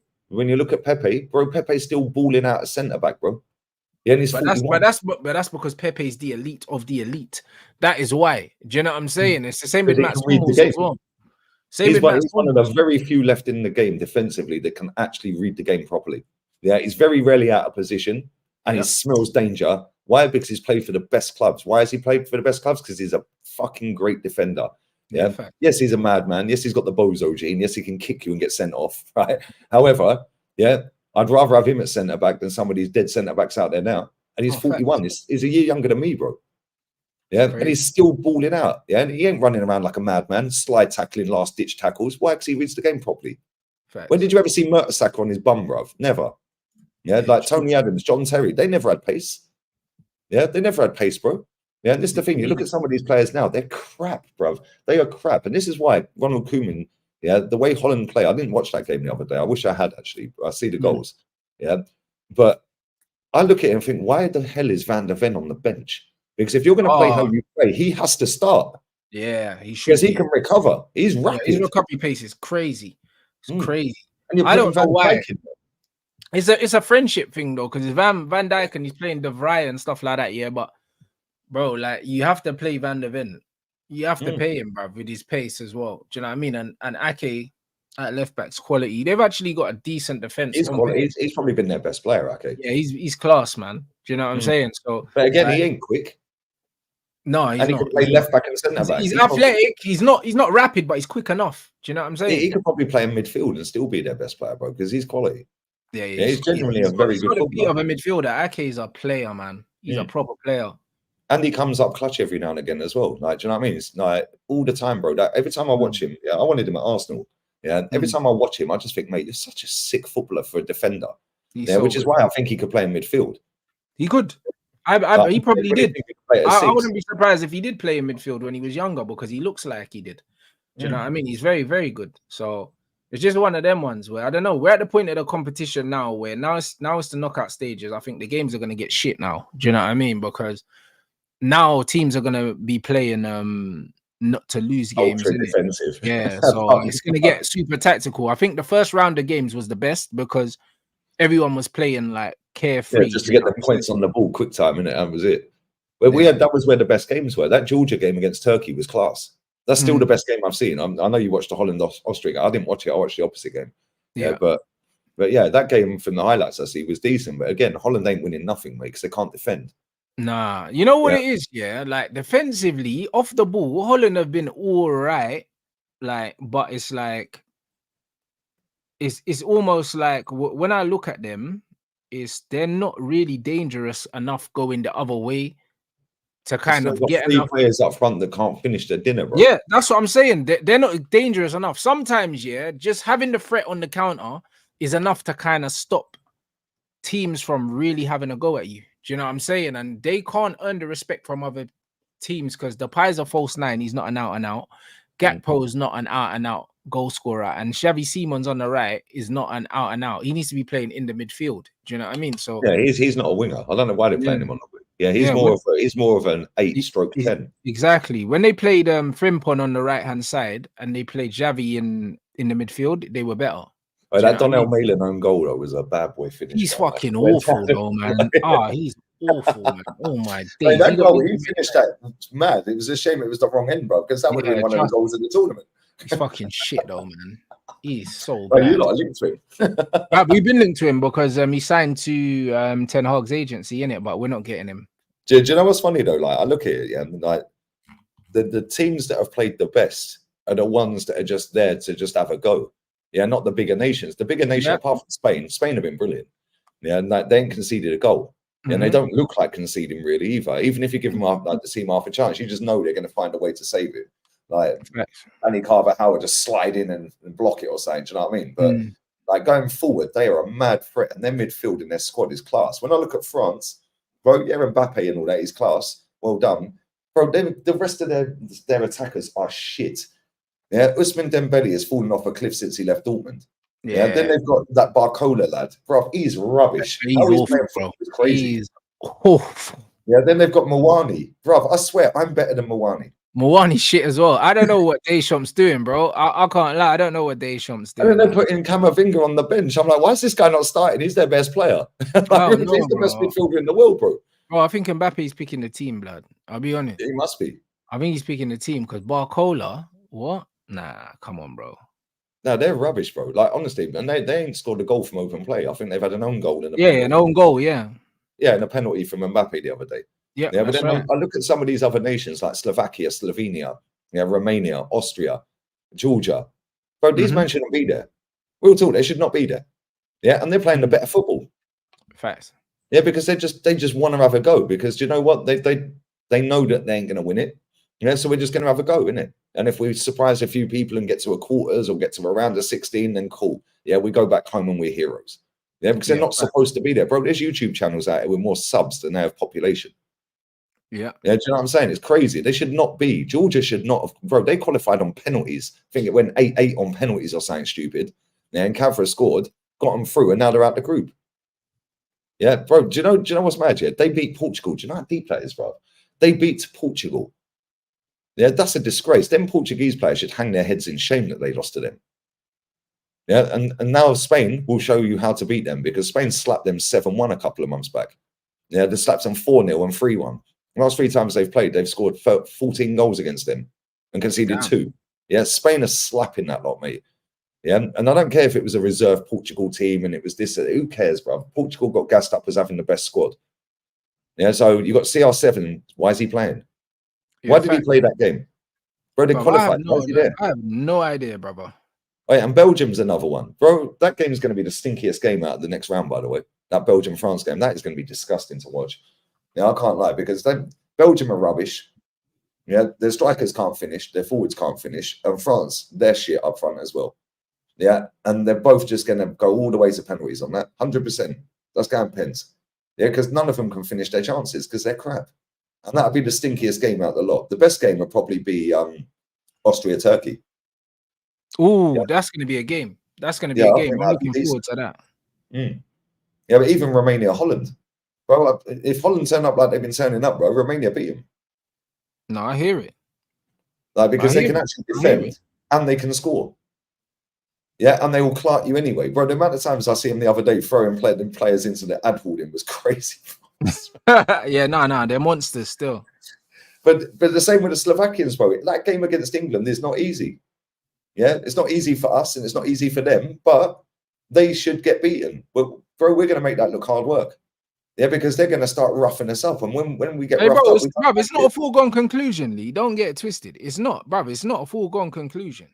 Yeah, we don't like it when we get roughed up, bro. And then one of them will lose their heads and we'll probably end up with a red card. Yep. Do you know what I mean? It's like somebody will do something stupid and we get a red card, probably Trippier or someone that gets sent off. Yeah, because they'll just rough us up. And this is the thing, yeah.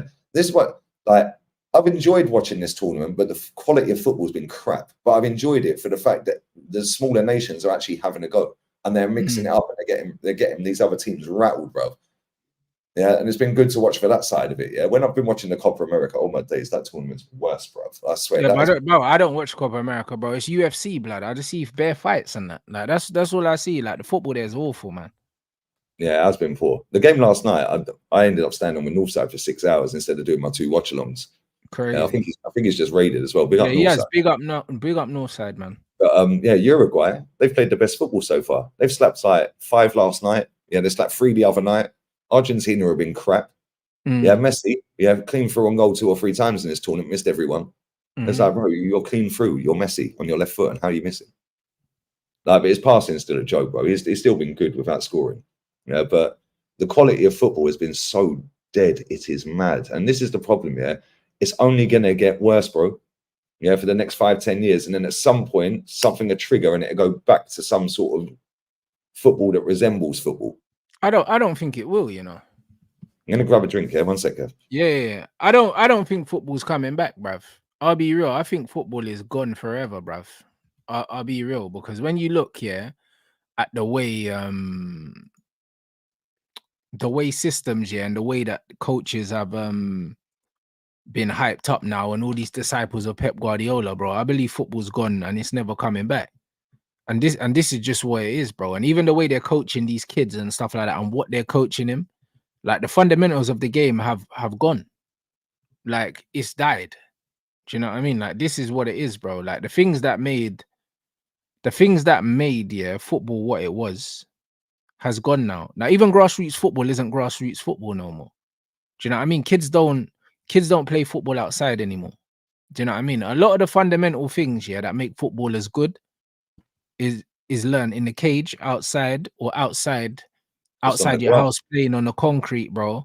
Do you know what I mean? And kids are not doing that no more. Like all these kids, yeah, their parents. When you're out and about, do you ever see kids playing football in the well, the park ain't the park anymore. It's a tower block now, isn't it? Do you know what I mean? Yeah, but they don't even. But bro, I used to go and kick ball like at St. Raf's in the estate or Church Road. Yeah, bro, we used to use trees, the tree stumps as the goalposts or jumpers. Yeah, but no one's playing football outside no more, bro. Do you know what I'm saying? But this like, is no why one I is still have some level of faith in the game. Yeah, that the Spanish will keep doing what they're doing. Yeah, and some of these other nations will still do what they're doing. Yeah, because there are some nations out there that do actually try and play football, whereas like a lot of the bigger ones, most of their players play in the Premier League. Yeah, and Cafu said it. He said that Brazilian football's on its ass because these players are coming to the Prem. Yeah, but it is that. But also, like, remember, these guys are now getting scouted at earlier ages. Do you know what I'm saying? Do you know what I mean? So yeah, so they're getting scouted for a lot of money. So it's one of them things where they're getting taken out of their environment a lot earlier now as well. This is just what it is. Especially if you're South American as well, because you're growing up in poverty a lot of the time. Yeah. I don't know that's a generalization, but the majority of the stories you hear. No, that's not a generalization. It's a fact. Most of them do, brother. And football's a working class sport to the point where even the players in this country grew up on council estates and stuff like that. Yeah, but it's moving away from that now. Do you know what I'm saying? It's moving. Football's turning less into a working class sport, and now more snobby. Yeah, 100%, bro. Because it's whose parents can afford to pay for one-to-one sessions for their kid at fucking goals on the 4G. No, like, do you know what I mean? Because bro, that's all you see on Instagram. Bro, how much is a pair of football boots these days? Like, but that's what I'm saying, bruv, more like £200 for a pair of football boots now. Do you know what I mean? Back in the day, the top high-end football boots were like 120, and now they're like 300. That's Predators, first gen. Yeah, and now they're like 300. Now they're like £300, Lee. Nah, that's crazy, man. Now they're like £300, and these kids now, if you've got two kids to play football, now you got to play for the 5G pitch. Yeah. Like now you got to pay. You got to pay for one-to-one sessions, and then they go in academies as well, bro. Do you know what I'm saying? This is what it is. This is exactly what it is, bro. Because I'm seeing it with my own eyes, bro.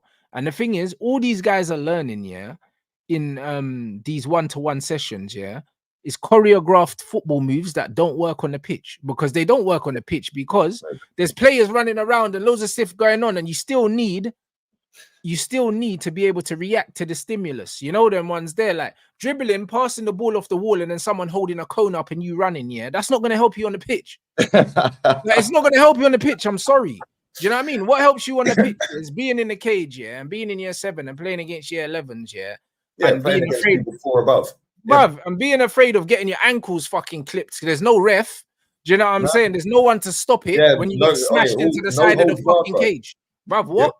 When you get rammed into the side of the cage, bro, there's no one there to help you. You have to survive. The thing is, because you were the older kids, like, so we used to do this. You probably did it as well, because you're from a similar generation, right? You see a group of lads playing football over the park. You're playing football with your mates. You'd be like, should we go and ask them if they want a game? Yeah, they're older heads. That's it. Yeah. Now you know you're getting swatted, bruv. And because they're more physically stronger than you, because they're bigger than you, they're going to use their physicalities. Now you have to try harder. Now you have to be better on the ball. Because you ain't stronger than them. You're not quicker than them. So now you have to be better on the ball. And it taught you that. Now what are they doing, bro? It's rubbish, man. Like, and the thing is, this is why, I do think it's going to get worse for the next 5-10. But then I think at some point, I'm hoping it's going to flip, because eventually the game is eating itself. And people will start. No, but all that will happen is people have to spend more money, Lee, bro. Because what will happen is the kids that can't afford to play football now, they're just going to be like, all right, cool, I'll just be an esports guy instead and just be a gamer.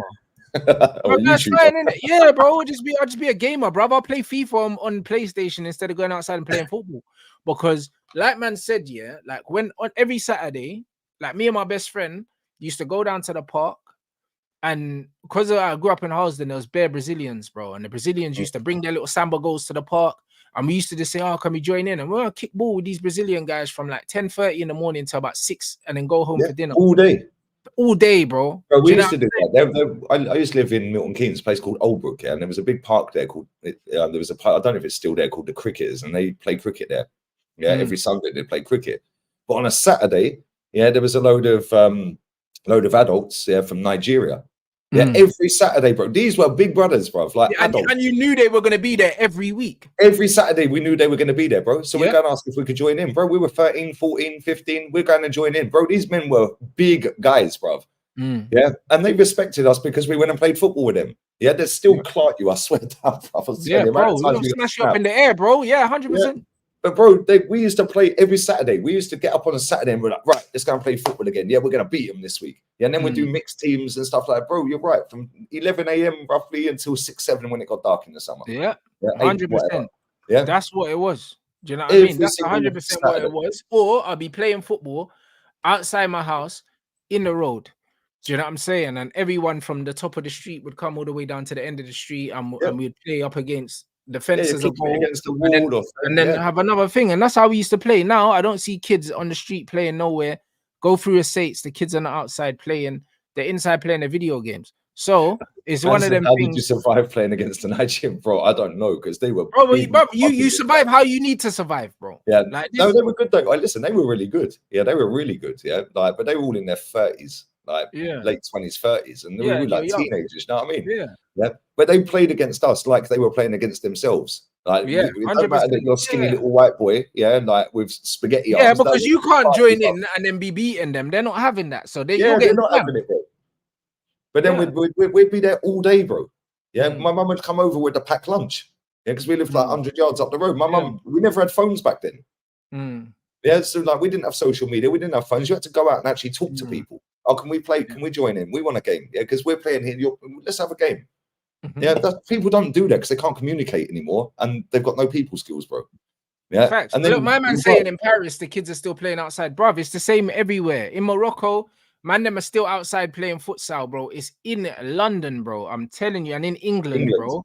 Yeah. It's England, fam. It's not. Came out to Barca. It's not Europe, bro. I'm sure in Italy it's the same. When I was in Spain, like I used to go to Spain sometimes in the summer to one of my dad's friend's house, and man were outside playing futsal, on the tarmac, bro. Like late at night when the sun went down from about 9 o'clock till about midnight, bro. And then they would go and eat at like midnight and shit, and then go to the club, bro, at like 2 in the morning because that's when the Spanish go. Bro, the Spanish go raving at 2, bro. So we'll play football for like 3 hours till midnight. Then they would go and eat, have a coffee and that, and then go to the club at 2 in the morning, bro. Like man were playing outside. Like it's only here. I'm sure in Portugal it's the same. They're still outside kicking ball. But why do you think the Portuguese are so good on the ball? Yeah, like most of them. Yeah, Leao shit, but most of them are good on the ball. Yeah, because they don't coach it out of you. When Said came out for the Man U Barca game or Barca Man U game, he put on his Instagram a load of kids that were playing football in the cage. Yeah, and he said, look how techie they are. Yeah, bro, these kids are like 9, 10, 11. Yeah, they were all techie on the ball because they're not just hoofing it. Yeah, because you're playing, you have to be techie out here. Yeah, and the academies out here, bro, they're not taking you unless you're fucking techie on the ball, bro. Yeah, whereas in England, as long as you can run further, I said this on my stream the other day, right? If you've got a kid that is a boy or identifies as a boy, then make sure that kid can run 15 kilometers in 90 minutes. Make sure they can pass the ball 5 yards, and make sure they get them in. You get them in the gym. And they'll get squeezed into some team for sure. Yeah, 100%. Just get them into a local team. Make sure they can run 15 kilometers. Yeah, and make sure they're in the gym and they're a bit physical. Yeah, and you've got a career right there. 150 grand a week, no drama. Yeah, no drama. You ain't doing that out here. Yeah, bro. No. When I watch French football's similar. It's pace and power, but there's a lot of really technically gifted players out there as well in France. Yeah. And like you see the players that have come from the French league to England, like bro, it's a joke. Like Eden Hazard, Mahrez, bro. Where did they find? They all grew up playing football on the streets. Do you know what I'm saying? So this is where we're going now, guys, and that's why when I done the watch along with you lot, for the influence of football thing, I was laughing my head off because I was like, do you know what I mean? I'd have loved if my uncle was here to see this now, bro, because it's like you're seeing guys like 25 and under, Lee, and they're in the shape of like a 60-year-old. You know them ones there, like out of shape, overweight, whatever. That's why when we're doing this, because this is a young man's sport, what we're playing right now, Lee, and we're cleaning up. But this is a young man's sport, you know them ones. So like we're in the grand scheme of life, we're still young. But man are looking at us like we're old men, But then I'm seeing men that are 20 years old, and they're about 5 stone overweight. and can't move. And out of And I'm, breath. bro, and I'm thinking the cheek of you to try and call Bro, me I spend old. 20 a day Like, and I you can won't walk pass better your than you. MOT, mate. Do you know what I mean? And you're 20. You're Bro, 20. I'm You're not passing 42. your MOT. Look at your I smoke BMI. and drink and I can run better than these and play football better than these. Bro, I swear down, 100%. I would not be out of breath. Yeah, and I smoke 20 a day. 100%, Lee, bro. 100,000,000%, bro. These men are not passing their MOT and they're 20 years old. Like this is what it is. And this is why man can't take the back chat and the bad chat from these brothers, bro. These man can't move, Lee. It's mad. But yeah, but that's just a representation of society. That's what it is. Football is just it's nailed on perfect of what society is. Yeah, and it's a perfect reflection of it. Because Of course it is. everyone overrates footballers. Yeah. Everyone puts them on a pedestal. Yeah, all of these footballers are arrogant and got a chip on their shoulder for being shit. Well, that's pretty much society, isn't it? Everyone thinks they're better than they are in society these days, and they've done nothing. Yeah, facts. Yeah, football is just like when Declan Rice is coming out. Oh, please don't criticize us. Shut up, mate. Yeah, but bro, I was having this conversation with Adam today. Shout out Adam as well. He's in Canada because we are having a laugh about the Joe Biden and Trump thing. Do you know what I mean? Like these are the two best people that America could find, you know, to fight to run their country. You know, whole country, 350 million people. You know what the wickedest thing about it is, and like what I was saying to him, yeah, was that the reason why someone like Donald Trump is gonna win, because he will win, is because every action always has an equal reaction, and because society, yeah, has gone so far left that you need something far right to balance it out. Do you know what I'm saying? And the thing is, it's like in modern society now, yeah, it's gone so far left and it's so liberal that someone like me that sees myself as quite centrist, yeah, bro, I'm Vladimir Putin, bro. Like, honestly, like, brother, man will look at me and think that I'm mad extreme when really, like, I'm literally like, I'm here sometimes, I'm here sometimes, I'm there in it. But bro, it's like society's gone so far left that these men think I'm a far right extremist, bro. No, mate, it's the same with me. Yeah, because I just say what I think. Yeah, and I have no filter really. Yeah, we have to have a filter because we're on a playground that's not our playground. Do you know what I'm saying? So we have to have a filter to a certain degree, but we still say what we believe. Yeah, whereas people don't. Yeah, they don't. Yeah, let's just be real with it. They don't. Nobody says what they think. They say what they think people would like. So then when we say what we think, we're now we're the bad guy. But this is the problem. Like, this is why I didn't like what Rice and Kane were doing, because it's like, how dare you tell people, yeah, whose job it is to analyze your performance, yeah, that they can't criticize you, yeah, when you know that you played badly. So what are we supposed to do? Do you know what I mean? Like, literally, you'll come out and say, oh yeah, I know we were shit, but then we're not allowed to tell you you're shit. So what are we supposed to tell you? That you weren't shit when you were shit? Do you get it? It's just like, they didn't lie on you. Like, bro, there's nothing that offends me more than someone lying and saying I did something I didn't do. But if I did something and you told me I did something, how can I get upset for you telling me and making you believe that you're wrong for telling the truth? That's what they were basically telling us, him and Kane. Yeah, they were literally saying, we were shit, but you're not allowed to tell us. You can't tell us that because you've never kicked ball. Yeah, like, get out of here, man. These men sit so much time on social media believing their own hype, bro. Like, real talk. Yeah, and the thing is, yeah, like, if them man came out and said the sky is green, and you hear the sky is green enough times, bro, people will believe the sky is green. Yeah, this is what they're trying to do. They're trying to tell you your eyes are lying. They're not. You were shit. Yeah, and we're going to tell you you're shit. If you play well, we'll say you play well. I don't like Nico Williams. Bro, he played great the other night against Italy. Yeah, he was really good. He did. He played really well. So, but that doesn't mean I said he played really well. I don't rate him, but he had a good game. So I said he had a good game. And this is the problem with these people. If a player has a shit game, oh, that's my baller. I can't go against him. Yeah. So then they try and make you believe that you've got an agenda. Yeah. And you don't like him because you just don't like him. You're the problem. Or you say that you don't rate him as a player, yeah. And then you say, oh, yeah, he played well today. And you'll be like, oh, Rants, I thought you said he was shit. Yeah. Hey, bro, he had a good game. Okay. Do you know what I mean? Like, bro, it's hot outside in England. It doesn't mean it's Jamaica. It's still England. Do you know what I mean? Like, what does it mean? Like, what does that mean? Do you get what I'm saying? Like, I get it all the time. I get people say to me, yeah, why can't you just be happy? Just be happy. Then when I'm happy, you don't deserve to be happy. Why are you celebrating? It's like, that's why I just say what I want, bro. Because these men Yeah, are tapped that's anyway, it. Like, bruv, when Garnacho scores, Rants, you better not celebrate. Okay. You're in the mud, mate. You're in the mud. Yeah. What you saying now, mate? What you saying now? Talk to me. Yeah. Talk to what you saying. Bruv, that's what I'm saying. Rants in the mud and that. Like, I'm definitely not in the mud, bruv. I'm sitting in front of my camera in my house. Yeah, but that's You know all you what I do. mean? You just sit there shouting in the camera, Lee. Yeah, that's all you do. You're just doing it for like for clicks and money. Well, yeah, duh, it's my job, mate. Do you know what I mean? Fuck me. What a weirdo. Do you know what I'm saying? What a weirdo. These guys, man. Do you know what I mean? But I can't get these guys, man. Like, it's literally. But bro, do you know what's mad? They probably add 30% onto our salary every year. So bless them all up, innit? Oh, bro, at least. You know, like that. So it doesn't matter. Yeah, but I love it though, bro, because like the thing is, yeah, we've actually seen proper footballers, and this is why I rate your chat. Yeah, your chat has got barely any dickhead in it, bro. Yeah, they get the odd one. That's pop because up we got a fucking, we got a one strike policy in here, bro. Yeah, same, same, bro. That's why, bro. Oh my days. You know the amount of man. Every time I go on someone else's channel or Rants, you block me. It's like I didn't block you, my mods blocked you, bro. But I've given them the power to they got license to block. But see, I did a stream yesterday. Somebody blocked a geezer. He donates so much money to my channel. Not that I want the donations. I say this all the time, yeah. Right, but he's a member and a mod. Not a mod. He's a member, and he's been a member for time, and he donates. And somebody's blocked him, bro. You know how hard it is to unblock somebody on this platform. Yeah, because you can't find them. Yeah, right. And I'm fuming about it because I'm like, yo, I'm just going to take all you mods are gone. Yeah, as soon as I find out who that is, he's gone. Yeah, that blocked him. If I can ever find out, yeah, tell me what stream it was. I'll see if I can unblock you. But worst ways, I'll find out who it was that blocked him.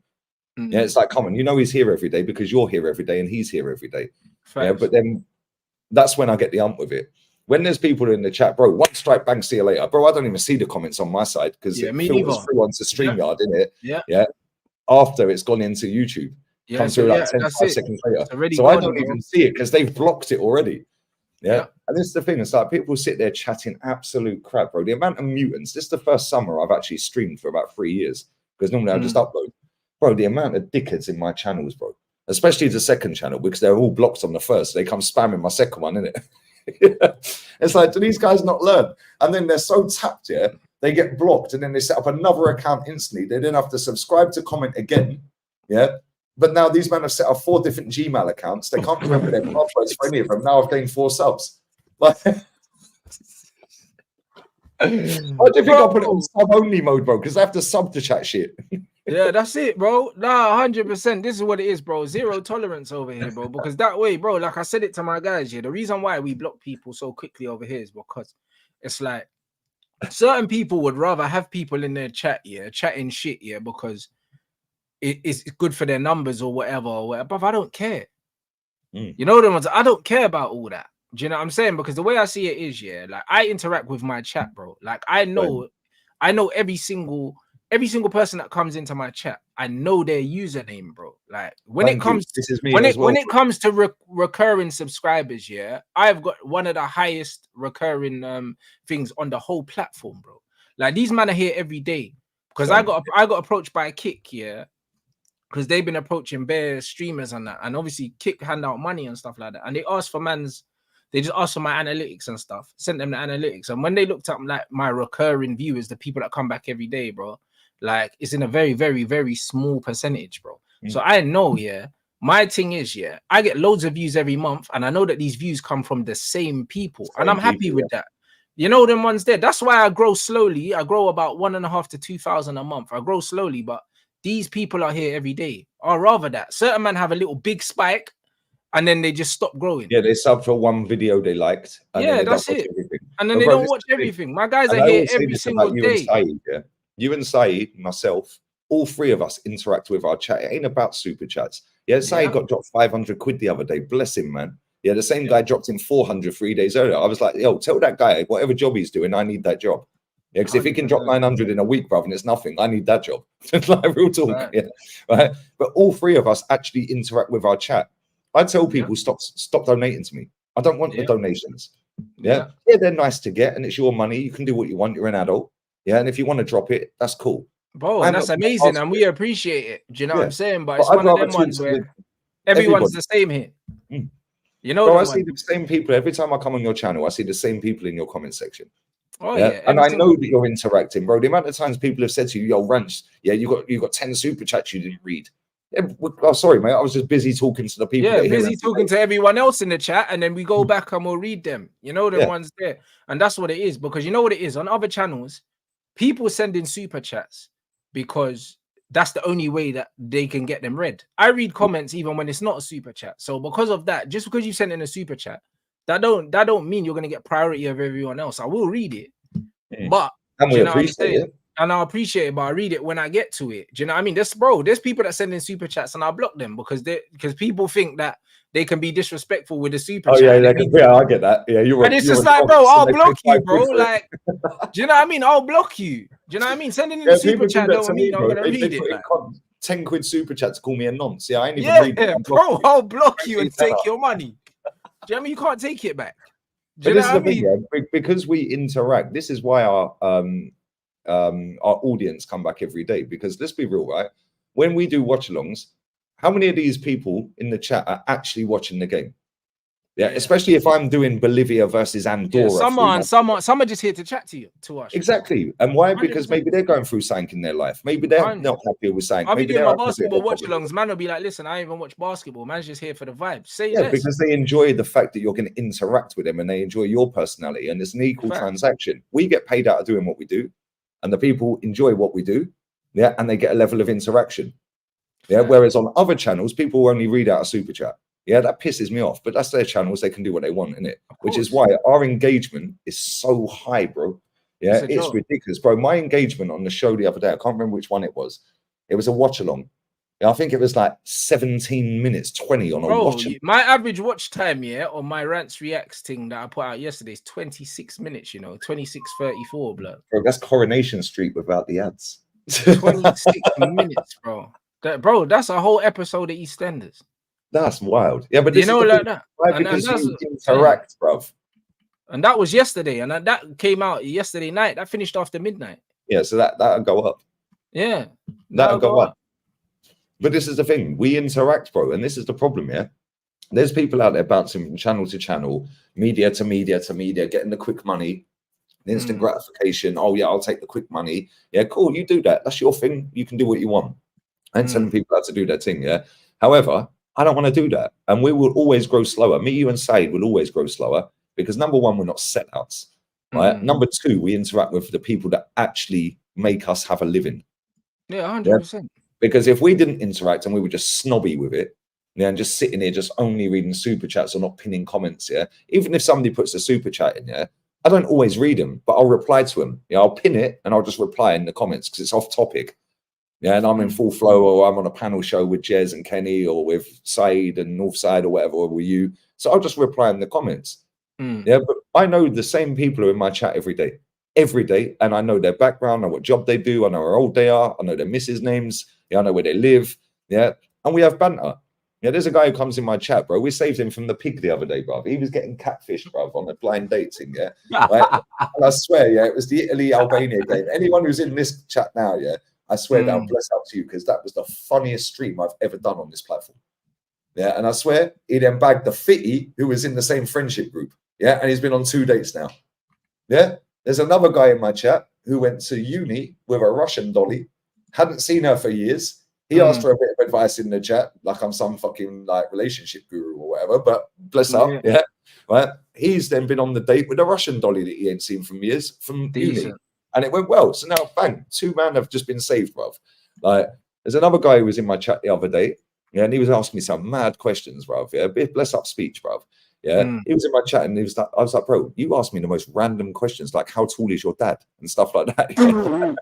Yeah, bro, might just be asking some mad things. How tall's your dad? I was like, bro, what the hell are you waffling about? The next day, he said, listen, I've got mad anxiety and mad depression. Yeah, I said, bro, the fact that you feel you can actually put that in my comment section, fair play. That means you know that you're in a safe environment here to be able to say that without getting cussed. Because if you go and put that in other man's chats, you're getting ruined, mate. Fact. Yeah, off the back of that, he's been sweet, bro. And he's like, any advice for me? I said, yeah, bun the therapy off, bro. Waste of time. They're just taking your money. Yeah, I said, this can't give you better therapy. Well, 100%, because we'll give you the fucking truth. You know the ones there, like, bro, let's be real, yeah. Like, brother, listen, the more you go back to your therapist, the more they get paid. You know the ones there. So it's like, what the hell? Come on, man. You know what I mean? What are we doing here? Do you know what I'm saying? Like, they're profiting from your illness, blood. They don't want you to get better. You know what they want you to get better.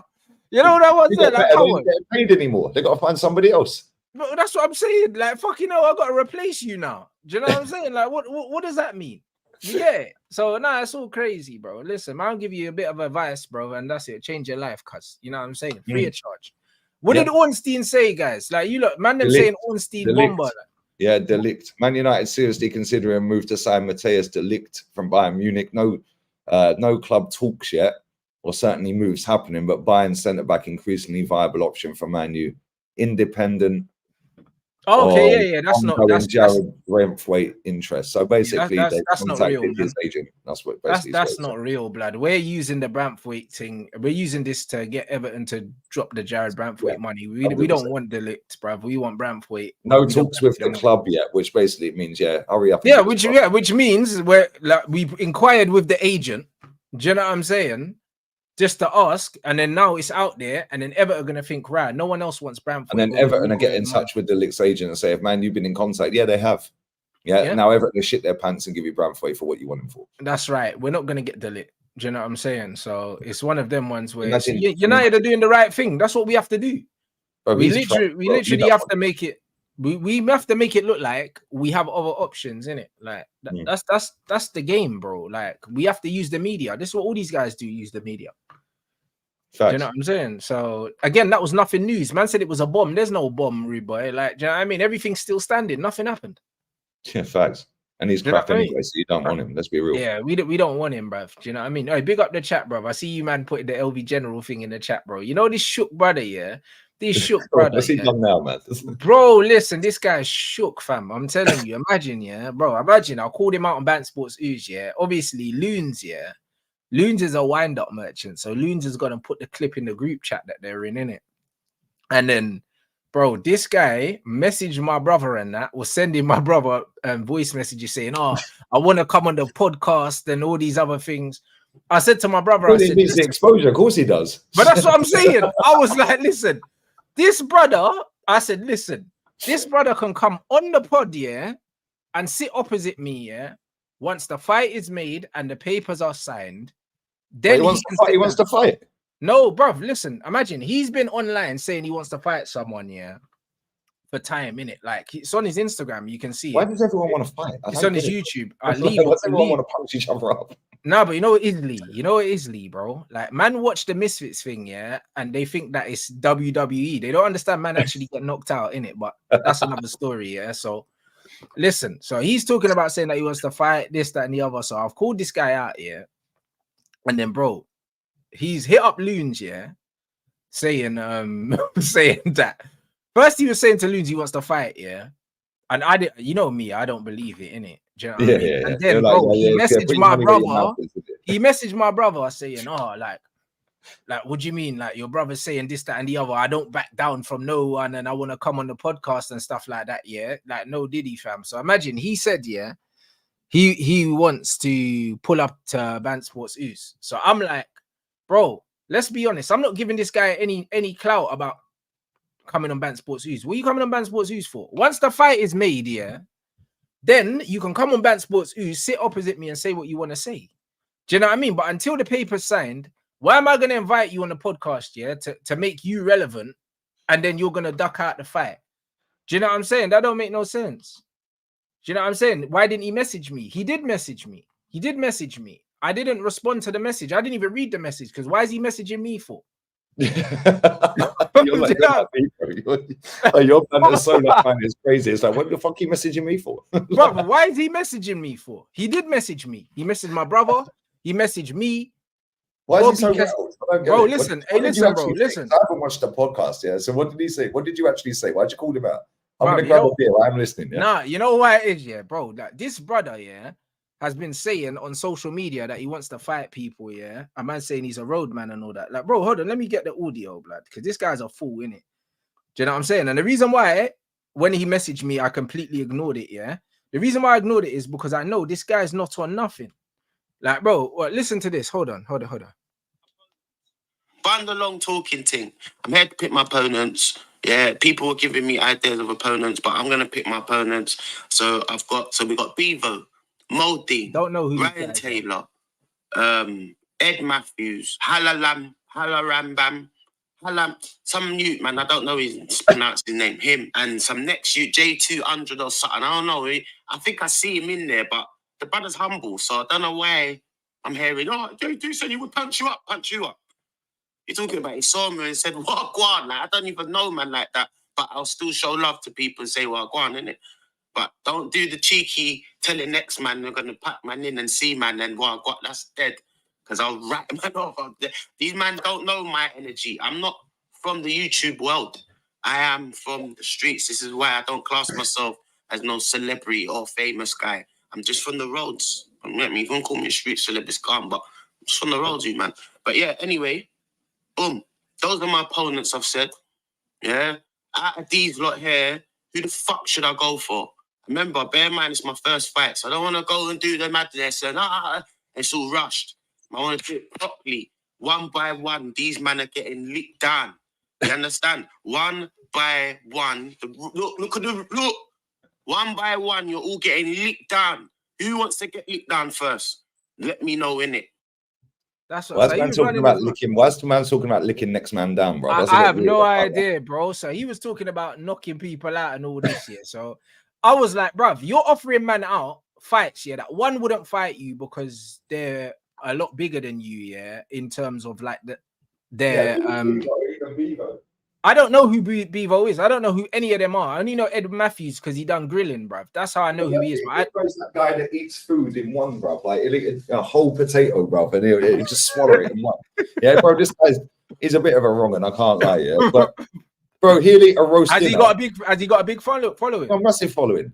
Okay, I don't know who that is. Yeah, he's a TikToker, like massive following, bro. He eats a roast dinner, yeah.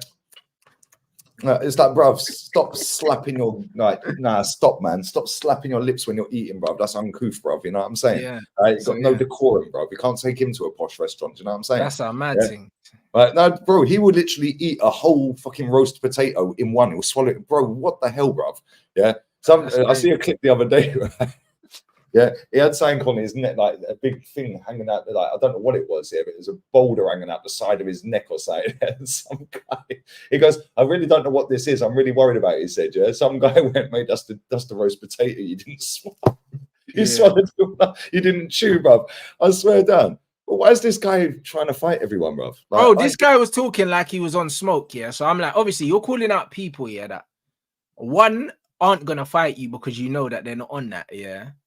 And two, it's like it's gonna be a walk in the park for you. What done it for me was when man was saying, "Oh, about the YouTuber and man's from the roads and that." So I was like, "Bro, if you want road energy, bro, I can match that. It's no problem. Like we can do this." Do you know what I'm saying? And the mad thing is, yeah, behind the scenes, he's been trying to make it out that like he's bigger than me, yeah, like, and he's got more clout than me, which is crazy, which is unbelievable. Do you know what I'm saying? But anyway, like he was saying that behind the scenes, so obviously. I called him out on the pod.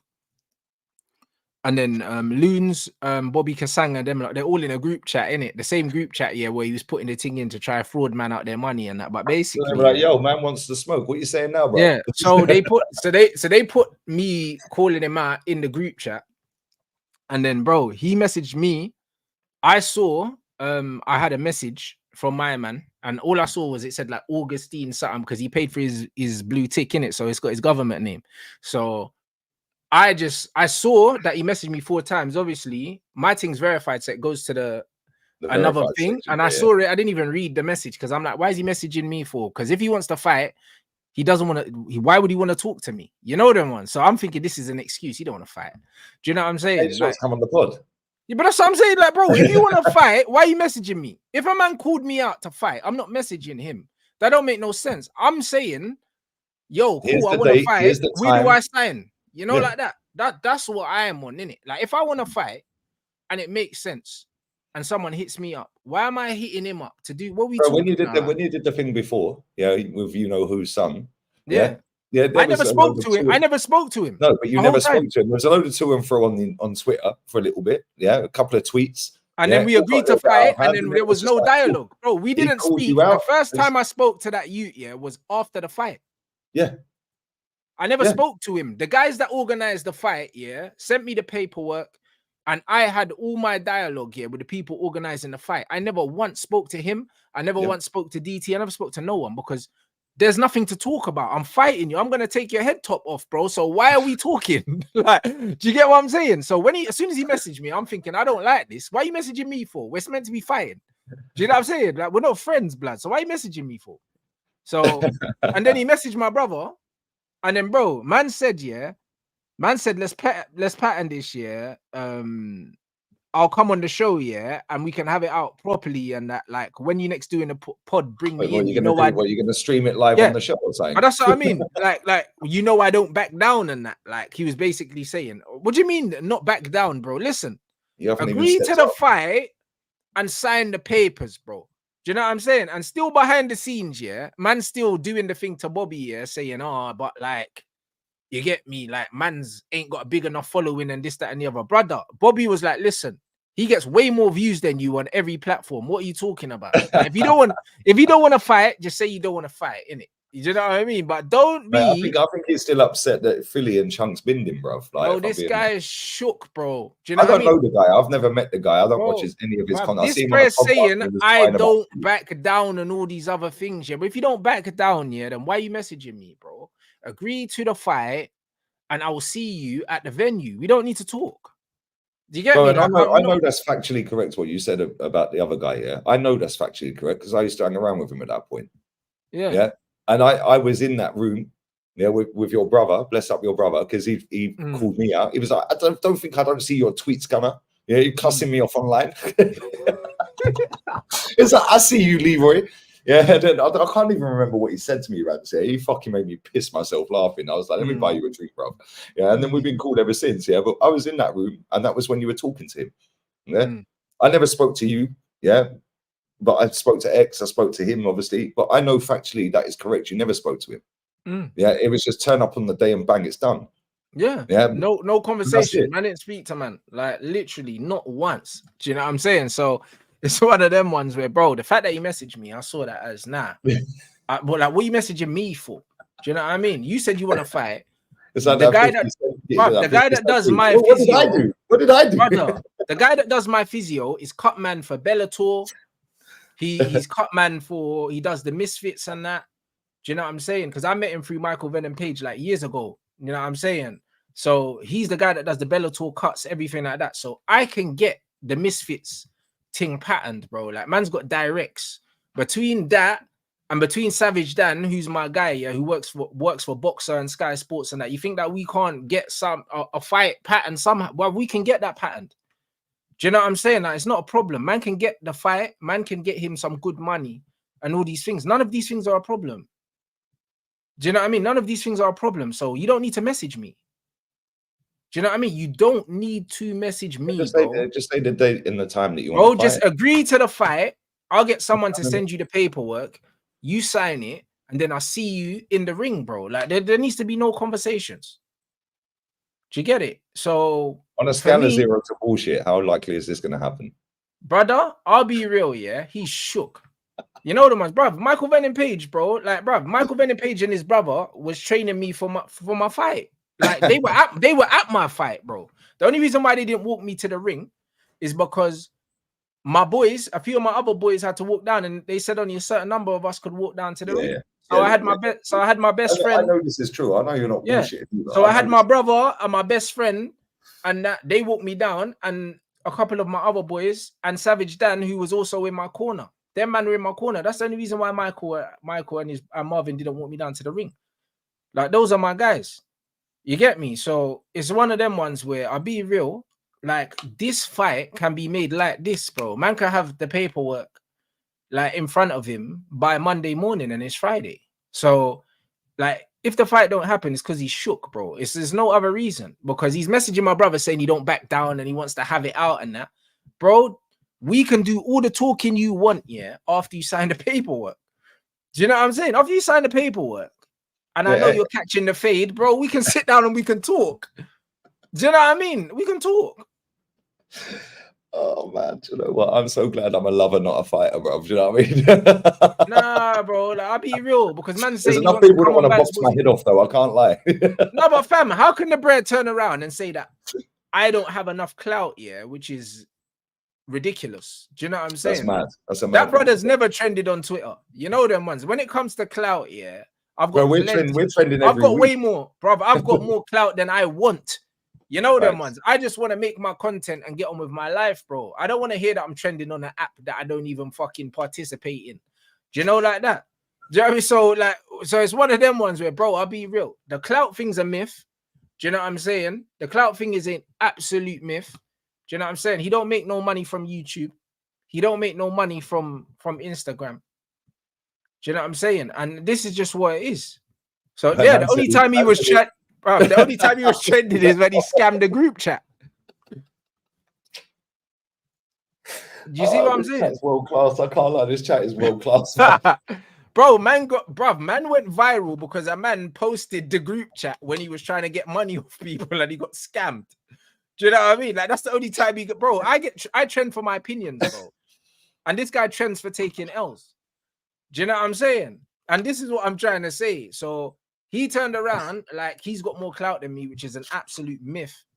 Do you know what I'm saying? Like, that will sell loads of tickets, bro, because you can sell that out all day long. Bro, especially in London as well. Loads, bro. Do you know what I'm saying? When you did the last fight, yeah, with Matey Boy, yeah, bro, that gaff was rammed. Rammed 3,000 in the O2. Yeah. Rammed. In the Indigo. Absolutely rammed. Yeah, that's absolutely what I'm trying to say.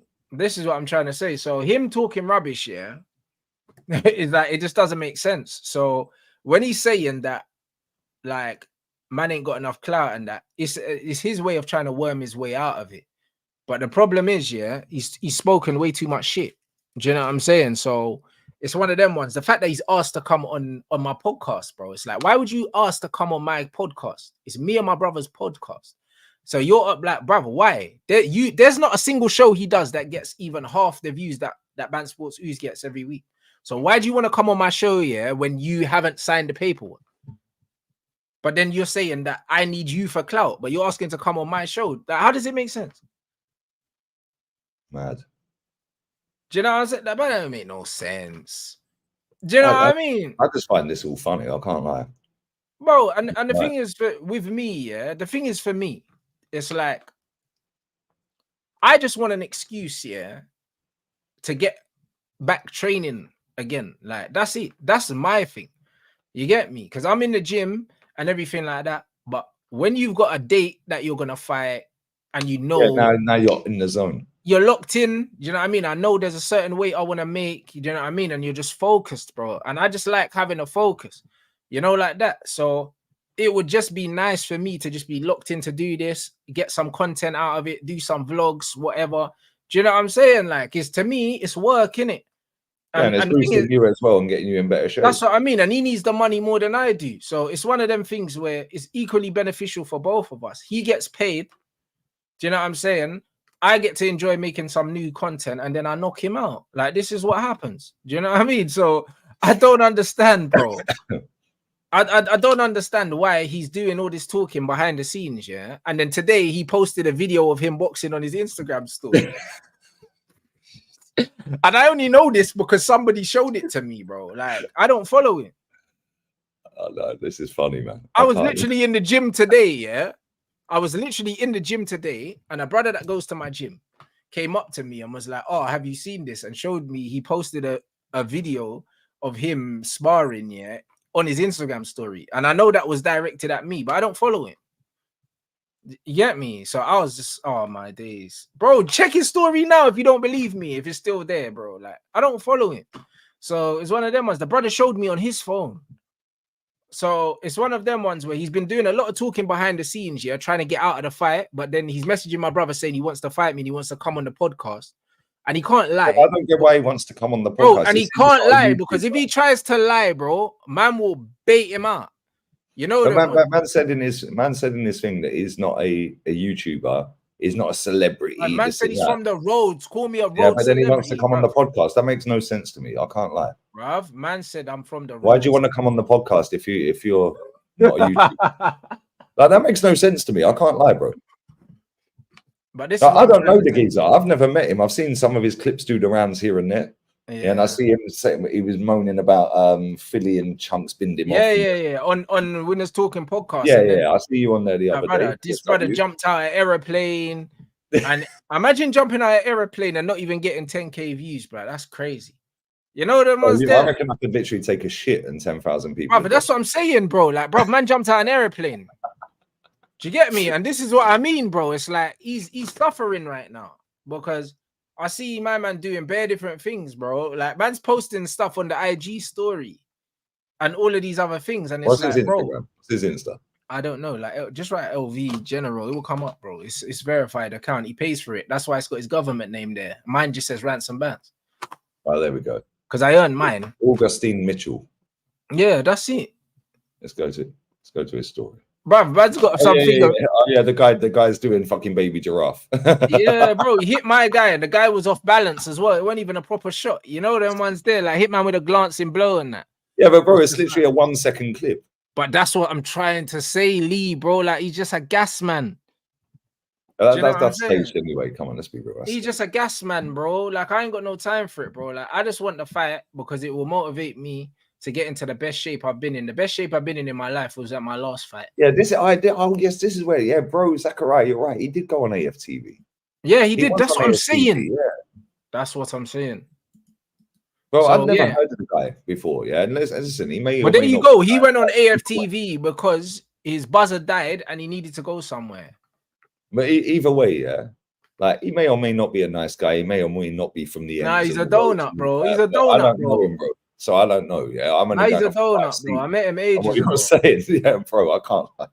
You'll kill him. Nah, bro. I met him ages ago. He's a donut, bro. Like, nah, bro, you're sparking real quick. I can't like that'd be quicker than punching up so and so's son, isn't it? Do you know what I'm saying? Yeah, bro. Like, bro, at least he had to go. Yeah, but the thing is, this guy's a big man, yeah, and he waffles, yeah. And the thing is, yeah, publicly he's saying one thing, and behind the scenes he's saying something else. That's what I don't like. Do you know what I mean? And the fact that man's trying to. That's how you know that something's not genuine with it. No, but bro, just say you don't want to fight me, but don't try it and say that you don't want to fight me because you're bigger than me and try and discredit my thing because you're disrespecting, man. Yeah, and you're also lying. You know the ones there, like you're also lying. It's not even factual. Like literally, if he was KSI and he said, "Right, I'm not fighting Rants because I'm way bigger than him," I'll be like, you know what? Fair enough. Yeah. Like, fair enough, you are, bro. Like, do you know what I mean? There's nothing in it for KSI, yeah, to ever fight me because he's so far clearing me when it comes to numbers and that I'm a major inconvenience. You're just one grain of salt, like, bro. I'm a major inconvenience to him. You know them ones there. That's what I am. I'm a major inconvenience to someone like KSI. Bro, he'd never see your fucking comment. Let's just be real. But that's what I mean. And even if he did, he wouldn't even reply. Bruv, he would be in a lose-lose situation. Do you know what I'm saying? Because he would make less money for fighting me than he would for someone else, yeah, that can't fight as well as me. Do you know what I mean? And then if he wins, he's supposed to win, yeah. If I hurt him, or when I hurt him, yeah, then all of a sudden, man are saying, who's this nobody that's punched man up? You know them ones there? Because that's what a lot of these kids don't know me. You know, like that. So imagine I buzz him, yeah, and then they'll be like, who's this fucking guy? Do you know what I mean? With 100K subs on YouTube, that's buzzed, man. Like, do you know what I mean? Like, I'm a major inconvenience for him. So I could completely understand him trying to little man me off and say, come on, bro. Like, who's this guy, bro? But LV General, his last video got like 3K views on his channel. He's got a channel. I didn't even know. And he's trying to mug me off. Nah, it's crazy. You can't do that. He's got a channel. Wow, this is one. Brother, look at his last video. Tell me the views on his last video. I'm going to his channel right now. Tell me the views on his last video. He's got 112K subs.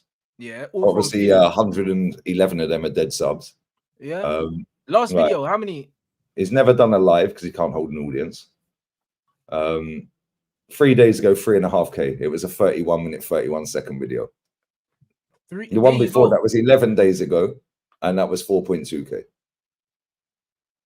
Wow. Bro, I had 4,000 people in my England watch along. You did. You actually did. What are we doing? What are we doing? Hey, your watch along numbers are crazy. I can't lie, bro. Your watch along numbers are fucking mad. Honestly, crazy. Bro, I was sat there with about 900. I went on YouTube. I said, let's see who's streaming this game. And I was like, Ross, Rants has got 4.1k. I was like, this guy's a bad man. Yeah, I think Saeed had about 1,200, 1,500. I was like, no, Rants is clear on watch-alongs. You are clear. I'm not trying to blow smoke up your ass. Pause, yeah? When it comes to the watch-alongs, bro, your numbers are a joke. Like, real talk. They're a joke. Bro, yeah, they're a joke. Bro, his highest viewed video is 459k, and that was over 5 years ago. But there you go. But this is what I'm trying to say. And his views have drastically dropped ever since then. Man got 400k 5 years ago. That's what I'm trying to say. And now man's getting 3k, bro. This is crazy. Bro, he's had 7.7 million views on YouTube total views, yeah? 7.7 mil, right? Yeah. But we've had that in the last, few months? Yeah. Like, because we're getting about 1.5 to 2 million a month. Yeah. So you've had that in 4 months, let's say? Yeah. He's done that in 5-6 years. Yeah. Like, come on, get out of here, man. Get out of here, bro. Even my second channel's clear. But this is what I'm trying to say. So how's this guy talking to me? Yeah, how's this guy talking to me and saying that man's got no clout? Do you know what I'm saying, bro? That's like Mike Tyson training to fight Jake Paul. Like, it's like he's Mike Tyson. You know, like that. Like, you used to have clout, bro. You got 400 and something K 5 years ago, and now you're getting 3k on a channel with 100,000. Bro, I did Ecuador versus Jamaica the other night and had 5.2k on that. Well, there you go, bro. Man said, I didn't even know this. 45k on the England game. That's what I'm saying, bro. Like, bro, I had more. On the England game. That's I had more people in my watch along than DR Sports, and the only reason why I know that is because Saeed told me. Do you get what I'm saying? So that's literally every single watch along I've done, albeit it is a longer video, a live stream. Yeah, every single video pretty much I've done has killed his last video. But that's what I'm saying. If I go to uploads, yeah. The last upload I did was over 4 weeks ago, and that had 5.6k, and that's on a channel with 28k. That's on my second channel. It's all about engagement, bro, and that's why when people look at that's why I say to you guys, when you look at the channel, yeah, it doesn't tell you everything. It only tells you a very, very, very small part of it, because it's not about how many subs you get. You don't get paid for subs. No, bro, I've had 3.7 million views on my second channel, yeah, and I've only took that channel seriously and actually started working properly on it since November. Well, there you go. And this brother's got 115k subs, and he's getting 3k views, blood. Yeah, but he's had 7.7 mil in over 5 years. Also 3k views on a 30-minute video. If I put out shorter content, my views would be way higher, bro. Oh, a 30-minute video, we'd have average watch time about 19-20 minutes on that. There you go, bro. Yeah, and that'll boost the algorithm even more because the engagement is off the chart. Yeah. Bro, our engagement is a joke. Me, you, and Saeed, all three of us, our engagement is off the chart, mate. 100%. Like, average watch time is a joke on our channels. Yeah, and like these men can't buy that. Why? Because they got no personality, bro. Yeah, they can't hold the audience. You know, that's why they don't do lives, a lot of these people, because they can't hold the audience. But this is what I'm saying, my bro. Like, man have to keep it a buck, innit? This is what it is, and I just don't like the disrespect, because man was talking all the yap like he'll fight anyone, yeah, and then he's saying one thing to my brother and to other people, and then behind the scenes he's saying something else, and then on top of that, yeah, man's trying to disrespect my thing, like man's a little man to him, but it's like, you're not doing anything, bro. Stop lying, innit? And this is what it is. It's not even about the money for me, like. The show we did Tuesday, yeah. So this is fun to me. Tuesday, right? Yeah. The average watch time, right, and that's nearly on 20k views, yeah. The average watch time, and that's after playback and live combined, is 19 minutes 10 seconds. Yeah, an hour and 4 minute show. That's what 1/5. Yeah, fifth of the show. Yeah, on average that people have watched. Yeah. Sorry, I'm lying. Hold on. Oh yeah, the live was 1928. Yeah, and the playback is 1910. That's crazy. So on average, it's 30%. They're pretty much watching nearly. Yeah. Yeah.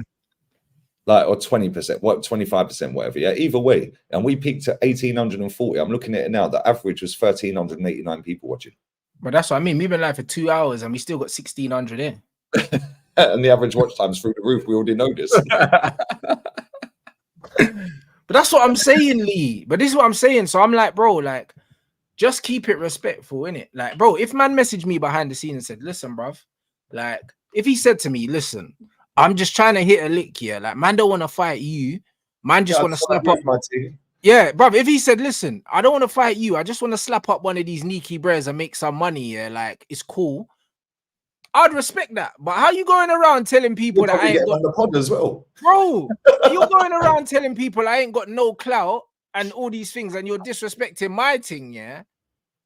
But then still going around saying that you don't back down from no one. So you're basically saying you would punch me up, but I don't qualify. So now you disrespecting me twice. Yeah, you're basically saying I'd love to punch you up, but you ain't got the clout for me to punch you up. Yeah, so why would you say that then? Yeah, it's like, what are you doing? Do you know what I mean? Bro, So that whole clip that you played, yeah, that whole audio that you played, bro, there were so many contradictions in that anyway. Yeah, I'm not here for clout. I'm not a YouTuber. Well, you're on AFTV, mate.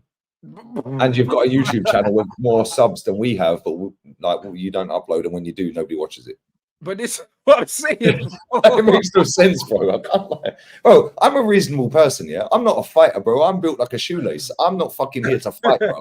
Yeah. I know a lot of people want to box my head off. Yeah, but I ain't fighting anyone, bro. Yeah. I ain't about that life, yeah. Like, and that ain't me. Yeah. But at the same time, bro, come on, man. If you're calling it on, call it on and say, yo, this is the venue, or this is the time, and this is the place, you know, or just this is the time, this is the date, you pick the venue, and we're signing the team. That's it. That's it. And you'd probably go through a third party and go, boom, there's the paperwork. Yeah, all of this, get out of it, man. Like, this is just all hype, bro. And this is why I laugh at the internet, yeah, because there's so many people on the internet like that. Yeah, every day. Like, I had some geese the other day, I shouldn't have commented to him, you know, on Twitter. Yeah, he started running his mouth. If you come to the Emirates, you'll get weighed in. I was thinking, this dickhead don't know who I know that goes to the Emirates, bro. Like, yeah, but that's what I'm saying, bro. So I said, bun that, bruv. I said, email me. I will book your flight and accommodation in Malaga, and we'll see what time it is. Yeah, but Lee, but the thing is with these people, they're dumb because it's like, the thing is, what they need to understand is, yeah, for every one of them little loudmouth dickheads, yeah, that are online that want to be in man's mentions, yeah, there's 10 people that back me, yeah, that will deal with you, that I don't have to do it myself. You know the ones. And this is just what it is, bro. Bro, you know the amount of, bro, listen. Bro, you know the amount of times, bro. Like, I remember there was a time where I think me, Flex, Adam, like Adam Stott, you know Big Adam? Yeah. We were all outside, what's fucking Gary Neville's hotel called again? Hotel football, yeah. That's where we used to do our fan cams, innit? And we were all there, and one brother was shouting something at Flex or whatever, and you know Flex is just kind of like whatever, mate, kind of talking him off. And then I think some guy rushed over at Adam and kind of rushed in. It was like a little kind of, you know, when there's kind of like a little mosh pit thing, like some drunk idiots running in. And then their mates hold them back. Let me out. Bro. And it was like there was a little bit of commotion, bro. Listen, bro. You know the amount of man that messaged me, that messaged me on Twitter, messaged me on Instagram. I'm like, yo, Rants, like, we know who them man were. Do you want us to deal with them? And I was like, nah, allow it. Bro, do you know the amount of man, bro, that man knows in Manny, in Burnley, all of these things, yeah, that nothing could ever happen to any of us. You know them ones? Because if I'm in Manchester, I'm not in London. If I'm in London, it's London. Like, as big as London is, yeah, like, the man them are there. There's man them within 20, 30 minutes. But, bro, man's got so many people in Manny. Yeah, but this is the thing, though. And in surrounding areas. You don't go looking for it. They go looking for it because... Yeah, but, bro, but the thing is, Lee, they think because man chat shit online, yeah, that we don't have equally the same amount of support, bro.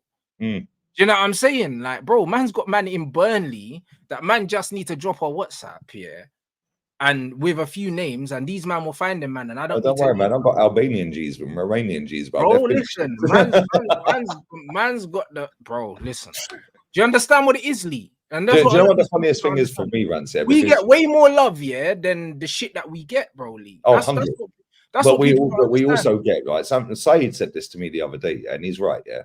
I probably get the most abuse of any football content creator online.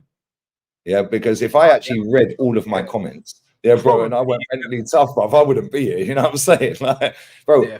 I think the only other person who probably gets equally the amount of abuse, and is she really a content creator for football, is Astrid. You know what I'm saying? Like she's just like, but I get it, because she's on smoke and just triggers everyone, yeah.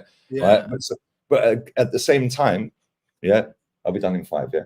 At the same time, I probably get more abuse, and Saeed's right. I do get more abuse than anyone else. I trigger so many people because of what I say, yeah, and how I say it, because I'm just unapologetic with it, bro. No, yeah, I don't care, and I'm rude, and I'm an older head, and I grew up without a phone and without social media, and I grew up in the 90s. You know, we used to get beatings, bro. You know, you used to get beatings. The popsters smash you up, bro. Balls. Yeah, like you get beaten. Yeah, but it taught respect and character building. Yeah, and we actually had to go outside to talk to people. Now these men sit in a bedroom and chat shit, right? And the funny thing is for me, yeah, is like. The most I've ever had when I've been to football, because I used to get told all the time, well, if you come to the Emirates, you're getting punched up. If you come to a pub in Islington, you're getting punched up. You go to an away game, you're getting punched up. Yeah, but that's not gonna happen, Lee. But this is what I'm saying. It's all idle. The worst I've ever had, yeah, and real talk, nobody's ever swung a punch ever. Yeah, I've had a geezer and his brother. I think it wasn't Atleti, it was the game, or maybe it was Atleti. I had this geezer, right? He run his mouth to. I'm not gonna say his name, so I'm giving him any clout. Right? He's a ticket scammer anyway. Right, and he's bipolar. Yeah, factually, he's got bipolar. Yeah, right. I came up to go to the bathroom. Yeah, at half time in the game. I think it was at Lee, right? And I was just waiting for my friends to come out of the bathroom. And next thing, these 2 men are in my face, bro. Like literally, I could have pouted and kissed him. He was that close. I was like, "Who the fuck are these guys, bro?" Yeah. And I just got a brand new iPhone, and it was in my hand, and I was just like scrolling socials. He flipped the phone out of my hand, and it landed face down on the top. Yeah, on the concourse, yeah. But he had a protective boot because he'd done his ankle, yeah. I was thinking, if this man's on smoke, he kicks me straight in the head when I pick my phone up, innit? 100%, but they're not on nothing, Lee. It's just he didn't do nothing, bro. Other than that, in the end, he apologized, right? Yeah, and it was funny because he then went onto Twitter and put out some BS about, oh yeah, this guy was shook. But somebody dropped the video of him apologizing and shaking my hand, didn't it? That's what they done, bro. That's what I see. One man done that to Flips. They try to step to us. And another time. Then he was like, actually, oh, you're not that. You know what? In person, you're all right. You know. I was like, bro, I thought you was here on smoke. You know, like that. This is what they do, bro. Another time, they're off their head on sniff. They confront you, and when they see you're not scared, they're like, oh, you know what, mate? Like, I don't really agree with what you said about Ollie and that. But Kenny's in block 1. I was in block 10. Yeah. Like that game with that guy with the boot, that was before the Athletic game, because this was the Athletic game. Yeah. So I said to Kenny, don't drink alcohol. I said, Kenny, I'll buy you a Ribena at half time. Meet me at block 5, because I was block 10, he's block 1. I said, we'll meet halfway. Bro, next thing, I got 5 geezers coming out of fucking block 5 surrounding me. I'm waiting on my ones, bro, just leaning up against this bollard, yeah, on the concourse. Yeah, just like texting. Yeah, next thing, I got 5 geezers jumping around pavement bopping in front of me. I was like, this is going to go south, innit? Yeah. But then none of them threw a punch, yeah. Next thing, yeah, the bipolar lad and his brother turn up. I was like, now there's 7 of them, yeah. And then they're so loud that the stewards come, yeah, and the stewards know me anyway. They were cool, yeah. All the stewards in the Emirates were sweet with me in that area, yeah. I was like, no, allow them, mate, allow them, it's cool. Yeah, but now they're doing that, let me out, oh, fuck it. And then Kenny walks around the corner, bro. And me and Kenny, I swear this is a true story. I swear this is a true story. Me and Kenny are standing there looking at each other. And Kenny goes to me, what the fuck's happening here? And he got 7 geezers, bro. Yeah, the bipolar lad's brother threw a punch at Kenny. Yeah, and I was like, have you seen the fucking Kenny? I swear that this is a true story, yeah? True story, right? As he went to throw the punch, and he was about 6'2", the guy, chubby, yeah, like, as he went to throw the punch, Kenny just grabbed his wrist and went, not today, mate. Other than that, it's nothing, bro. Yeah, other than that, it's nothing, bro. I've had like Chelsea away. Yeah, me and Troops were in the queue to get in the stadium at the away end. Yeah, and we had all the fucking double R firm in it. Yeah, shut up. You ain't firm, you dickheads. Yeah, you're just an old head on a sniff, bro. Yeah, and fucking one of them is me and Troops are standing there. They're like 10 in front of us, right? And one of them's, oh, that's that Lee Gunner prick. Look at him. And now his mates are doing the fake hold me back thing. Yeah. And I said to Troops, I said, look at this dickhead. Yeah, I said, watch this, Troops. So I just went, blew him a kiss. Yeah, he goes, Troops goes to Troops. I swear, ask Troops, yeah. He goes to me, He goes, you know, there's no cameras on the football. I said, they ain't gonna do shit, bruv.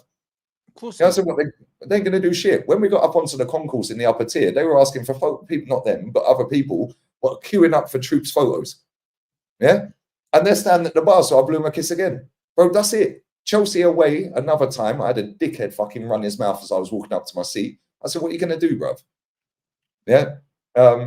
Another guy, Kenny see him at Wembley. Yeah, this is funny, bro. Another guy, yeah. I was in block 10, so you can go block 9 and up, yeah, or you go block 10 and up to go bathroom. Half time I used to go bathroom. There was a load of people blocking the exit for the steps for block 10, so I went block 9. There was this Asian brother, yeah, running his fucking gums online to me all the time. I'm not going to say his name because he's a prick, right? And he's bopping around in front of me as I'm walking up the steps with 5 of his mates there. I said, bro, say less. I'll just meet you at the Adams statue after the game. I'm going for a piss, bro. As I've come back down, I thought, should I go through block 10? Nah, fuck that. He'll think I'm shook. So I went block 9 and down. Bro, I'm a skinny guy, bro. I can't fight. Yeah, I'm not even going to lie. I can't fight, bro. Yeah, but I would have boxed his head off. Yeah, real talk. He would have got it, bro. As I'm walking down the steps, yeah, he's bopping up and down. He's drunk and this and that. I said, bro, say less. I'll just meet you at the Adams statue after the game, bro. I stood there a full 15 minutes, yeah. And then he run his mouth on Twitter saying when you meet a Twitter troll and they don't show up. Yeah, so I sent the selfie of me standing at the Adams statue. I was like, where you at, you prick? Bro, like, real talk. And that is the most I've ever had at football, bro. Bro, this is what people online need to understand. You lot saw the guy with Saeed, yeah. The guy tweeted a picture of Saeed from across the street. Oh, yeah, should I do him? Should I do him? It's like, what? Like, this is what these guys do, man. Like, they're weird, man. Do you know what I mean? Like, this is what these guys do. They're not serious. No, they're not serious at all. But most of the people that run their gums don't even go to the games. They don't go to the games, bro. And they've got avies in that with players' names. They like, bro, it's mad. Yeah, or they've got a picture of them at the stadium once. So, yeah, and then they put a bio of season ticket holder. No, you're not. You're sat at home, bro. Yeah, facts. Yeah? Because you don't know who they are. Yeah, right. Or they got a footballer profile, season ticket holder. No, you're not. Yeah, you're genuinely not, mate. But it sounds good, yeah. Right. Tao told me this. Yeah, Tao used to do AFTV with Robbie. Yeah. Right. So he said to me when he came out here a couple of months ago, he said, bro, he goes, the amount of people that used to run their mouth about AFTV, but then when we see them, it's a different energy because they don't come up to you and kick off. No, yeah, a few people have. And one of the bipolar lot did actually kick off on AFTV, Everton away, right?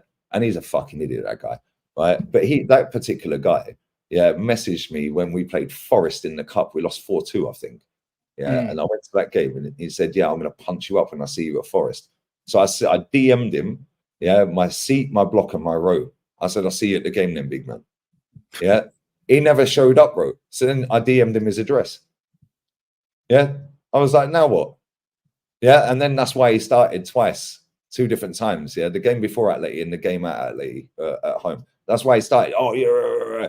Well, don't run your gums, bruv. Like, I'm just saying what I'm saying. If you don't like it, don't fucking watch it, mate. Simple as that, innit? Right. Yeah. And if you're going to do anything, you ain't talking. You're just going to do it. Right. But these people ain't like that. This is what I'm saying. The people that talk the most want to do the least, bro. But this is why when I got the DM, I didn't even read it because I'm like, what's this man want to talk about? You don't know what I want to talk about, bro. Meant to be having a straight. Wait, Jigglypuff DM Northside, yeah, right? DM Northside because Northside put him as a thumbnail, yeah, and fucking did a video about him or something, yeah, right? And he was flying out here that day, Northside, yeah, right? And he said when he landed, he goes, oh, look, I got a voice message from Jigglypuff in it, yeah, right? He goes, I ain't even opened it. Yeah, and I said, nah. So he showed me it. He's just sat there, DM on Insta. He goes, I ain't opening it. I ain't got nothing to say to him, bro. So I'm real talk. Yeah, that's what I mean, bro. I called this guy Jigglypuff once and it's stuck here for years. and LV's trying to say that I ain't got clout, bro. This is crazy. This is crazy talk. Do you know what I'm saying? Like, what's man talking about? This is exactly what it is, bro. It's bloody hilarious, bro. You know what I mean? Like, this is, hey, bruv. Listen, guys, it's one of them ones where, listen, this guy has been waffling for too much, yeah. He needs to either come out publicly and say that he don't want to fight because he's shook, yeah. Or he needs to take the fight, innit? Like, a man's just going to keep applying pressure because he's shook. You know, like that. He's shook. So this is what we're doing. He's trying to do the Bellingham pressing, bro, and you've just done the top, the diag. Then this is what it is, bro. He's shook, bro. You get me? So we're going to keep doing it because I want that fight. You get me? So it is what it is, bro. It needs to be done, fam. Do you know what I mean? We have to restore the balance. I'm fighting in the honor of all the YouTubers. Do you know what I'm saying? And this is just what it is, bro. Because he's from the roads, blood. So it's YouTube versus the roads, fam. Do you know what I mean? So this is one for the streamers. You know what I'm saying? This is one for the streamers, bro. Streamers versus streets. That's what I'm saying. The streams versus the streets, blood. Do you know what I'm saying? This is what we're doing, fam. You know what I mean? So yeah, no, we're outside, people. Who's live that we like anyway, people? What you got coming up, Gunner? I'm going to be live for Colombia at midnight, well, 11 p.m. UK, and then I'm doing the game after that. I don't even know who's playing actually. Copa America. Who's playing? All right, Brazil, 3 a.m. my time. So yeah, we've got Colombia, Costa Rica, 11 p.m. UK, and then we've got Paraguay, Brazil at 2 a.m. UK. I'll be doing both of them. That's what I mean. Who's live now, guys? Is there anyone live right now? I don't think there is on my list. I don't think there is, mate, if I'm honest. On my list, anyway. Let me see. My sub list, there ain't no one. No. None of the man they made live. This is crazy, bro. Yeah, man, they ain't serious, bro. They're not serious. Hold on 1 second, though. I don't know. Saeed's got a stream. What, 1 a.m.? Fuck me, bro. Yeah, he's doing the Copa America and that. Yeah, man, I'm mad. Yeah. Say no more. All right, people. Do you know what I'm saying? So yeah, we're out. You man already know what time it is. Big up everyone inside. Make sure big up Eli, brother. Big up Eli, brother. Big up Eli for the super chat, my brother. Big up. Just make sure you sub to Lee Gunner, bro. Like what? You're like 300 or less than 300 away from 100k, blood. Oh, it's jarring me, man. I am currently 256 away. You see what I'm saying, bro? Listen, that's gonna be the slowest 256, bro. I know it. The closer I get, yeah. Because, bro, like I'm. But that's because we start watching it more, innit? Yeah, I'm nearly at 97, innit? I'm on 96.8, and like, bro, it's like I only hit 96, I think, on Monday. Do you know what I'm saying? And it's Friday now. You know the. Hey, I need that 800 to sub to me, and I'll be clear, bro. Like... so that's it. So I'm going quick, bro. You know them ones. So I know I'm gonna hit this soon, innit? But it's like. Yeah, it's jarring, man. This last 1,000 has been the longest 1,000 of my life, bro. I can't lie. Nah, it is. It's always that way. You get me? So nah, man. Big up everyone inside, though. Do you know what I'm saying? It's been a lit show, and obviously back to 2 games a day tomorrow. You know what I'm saying? So big up everyone inside. I'll catch you guys in a bit.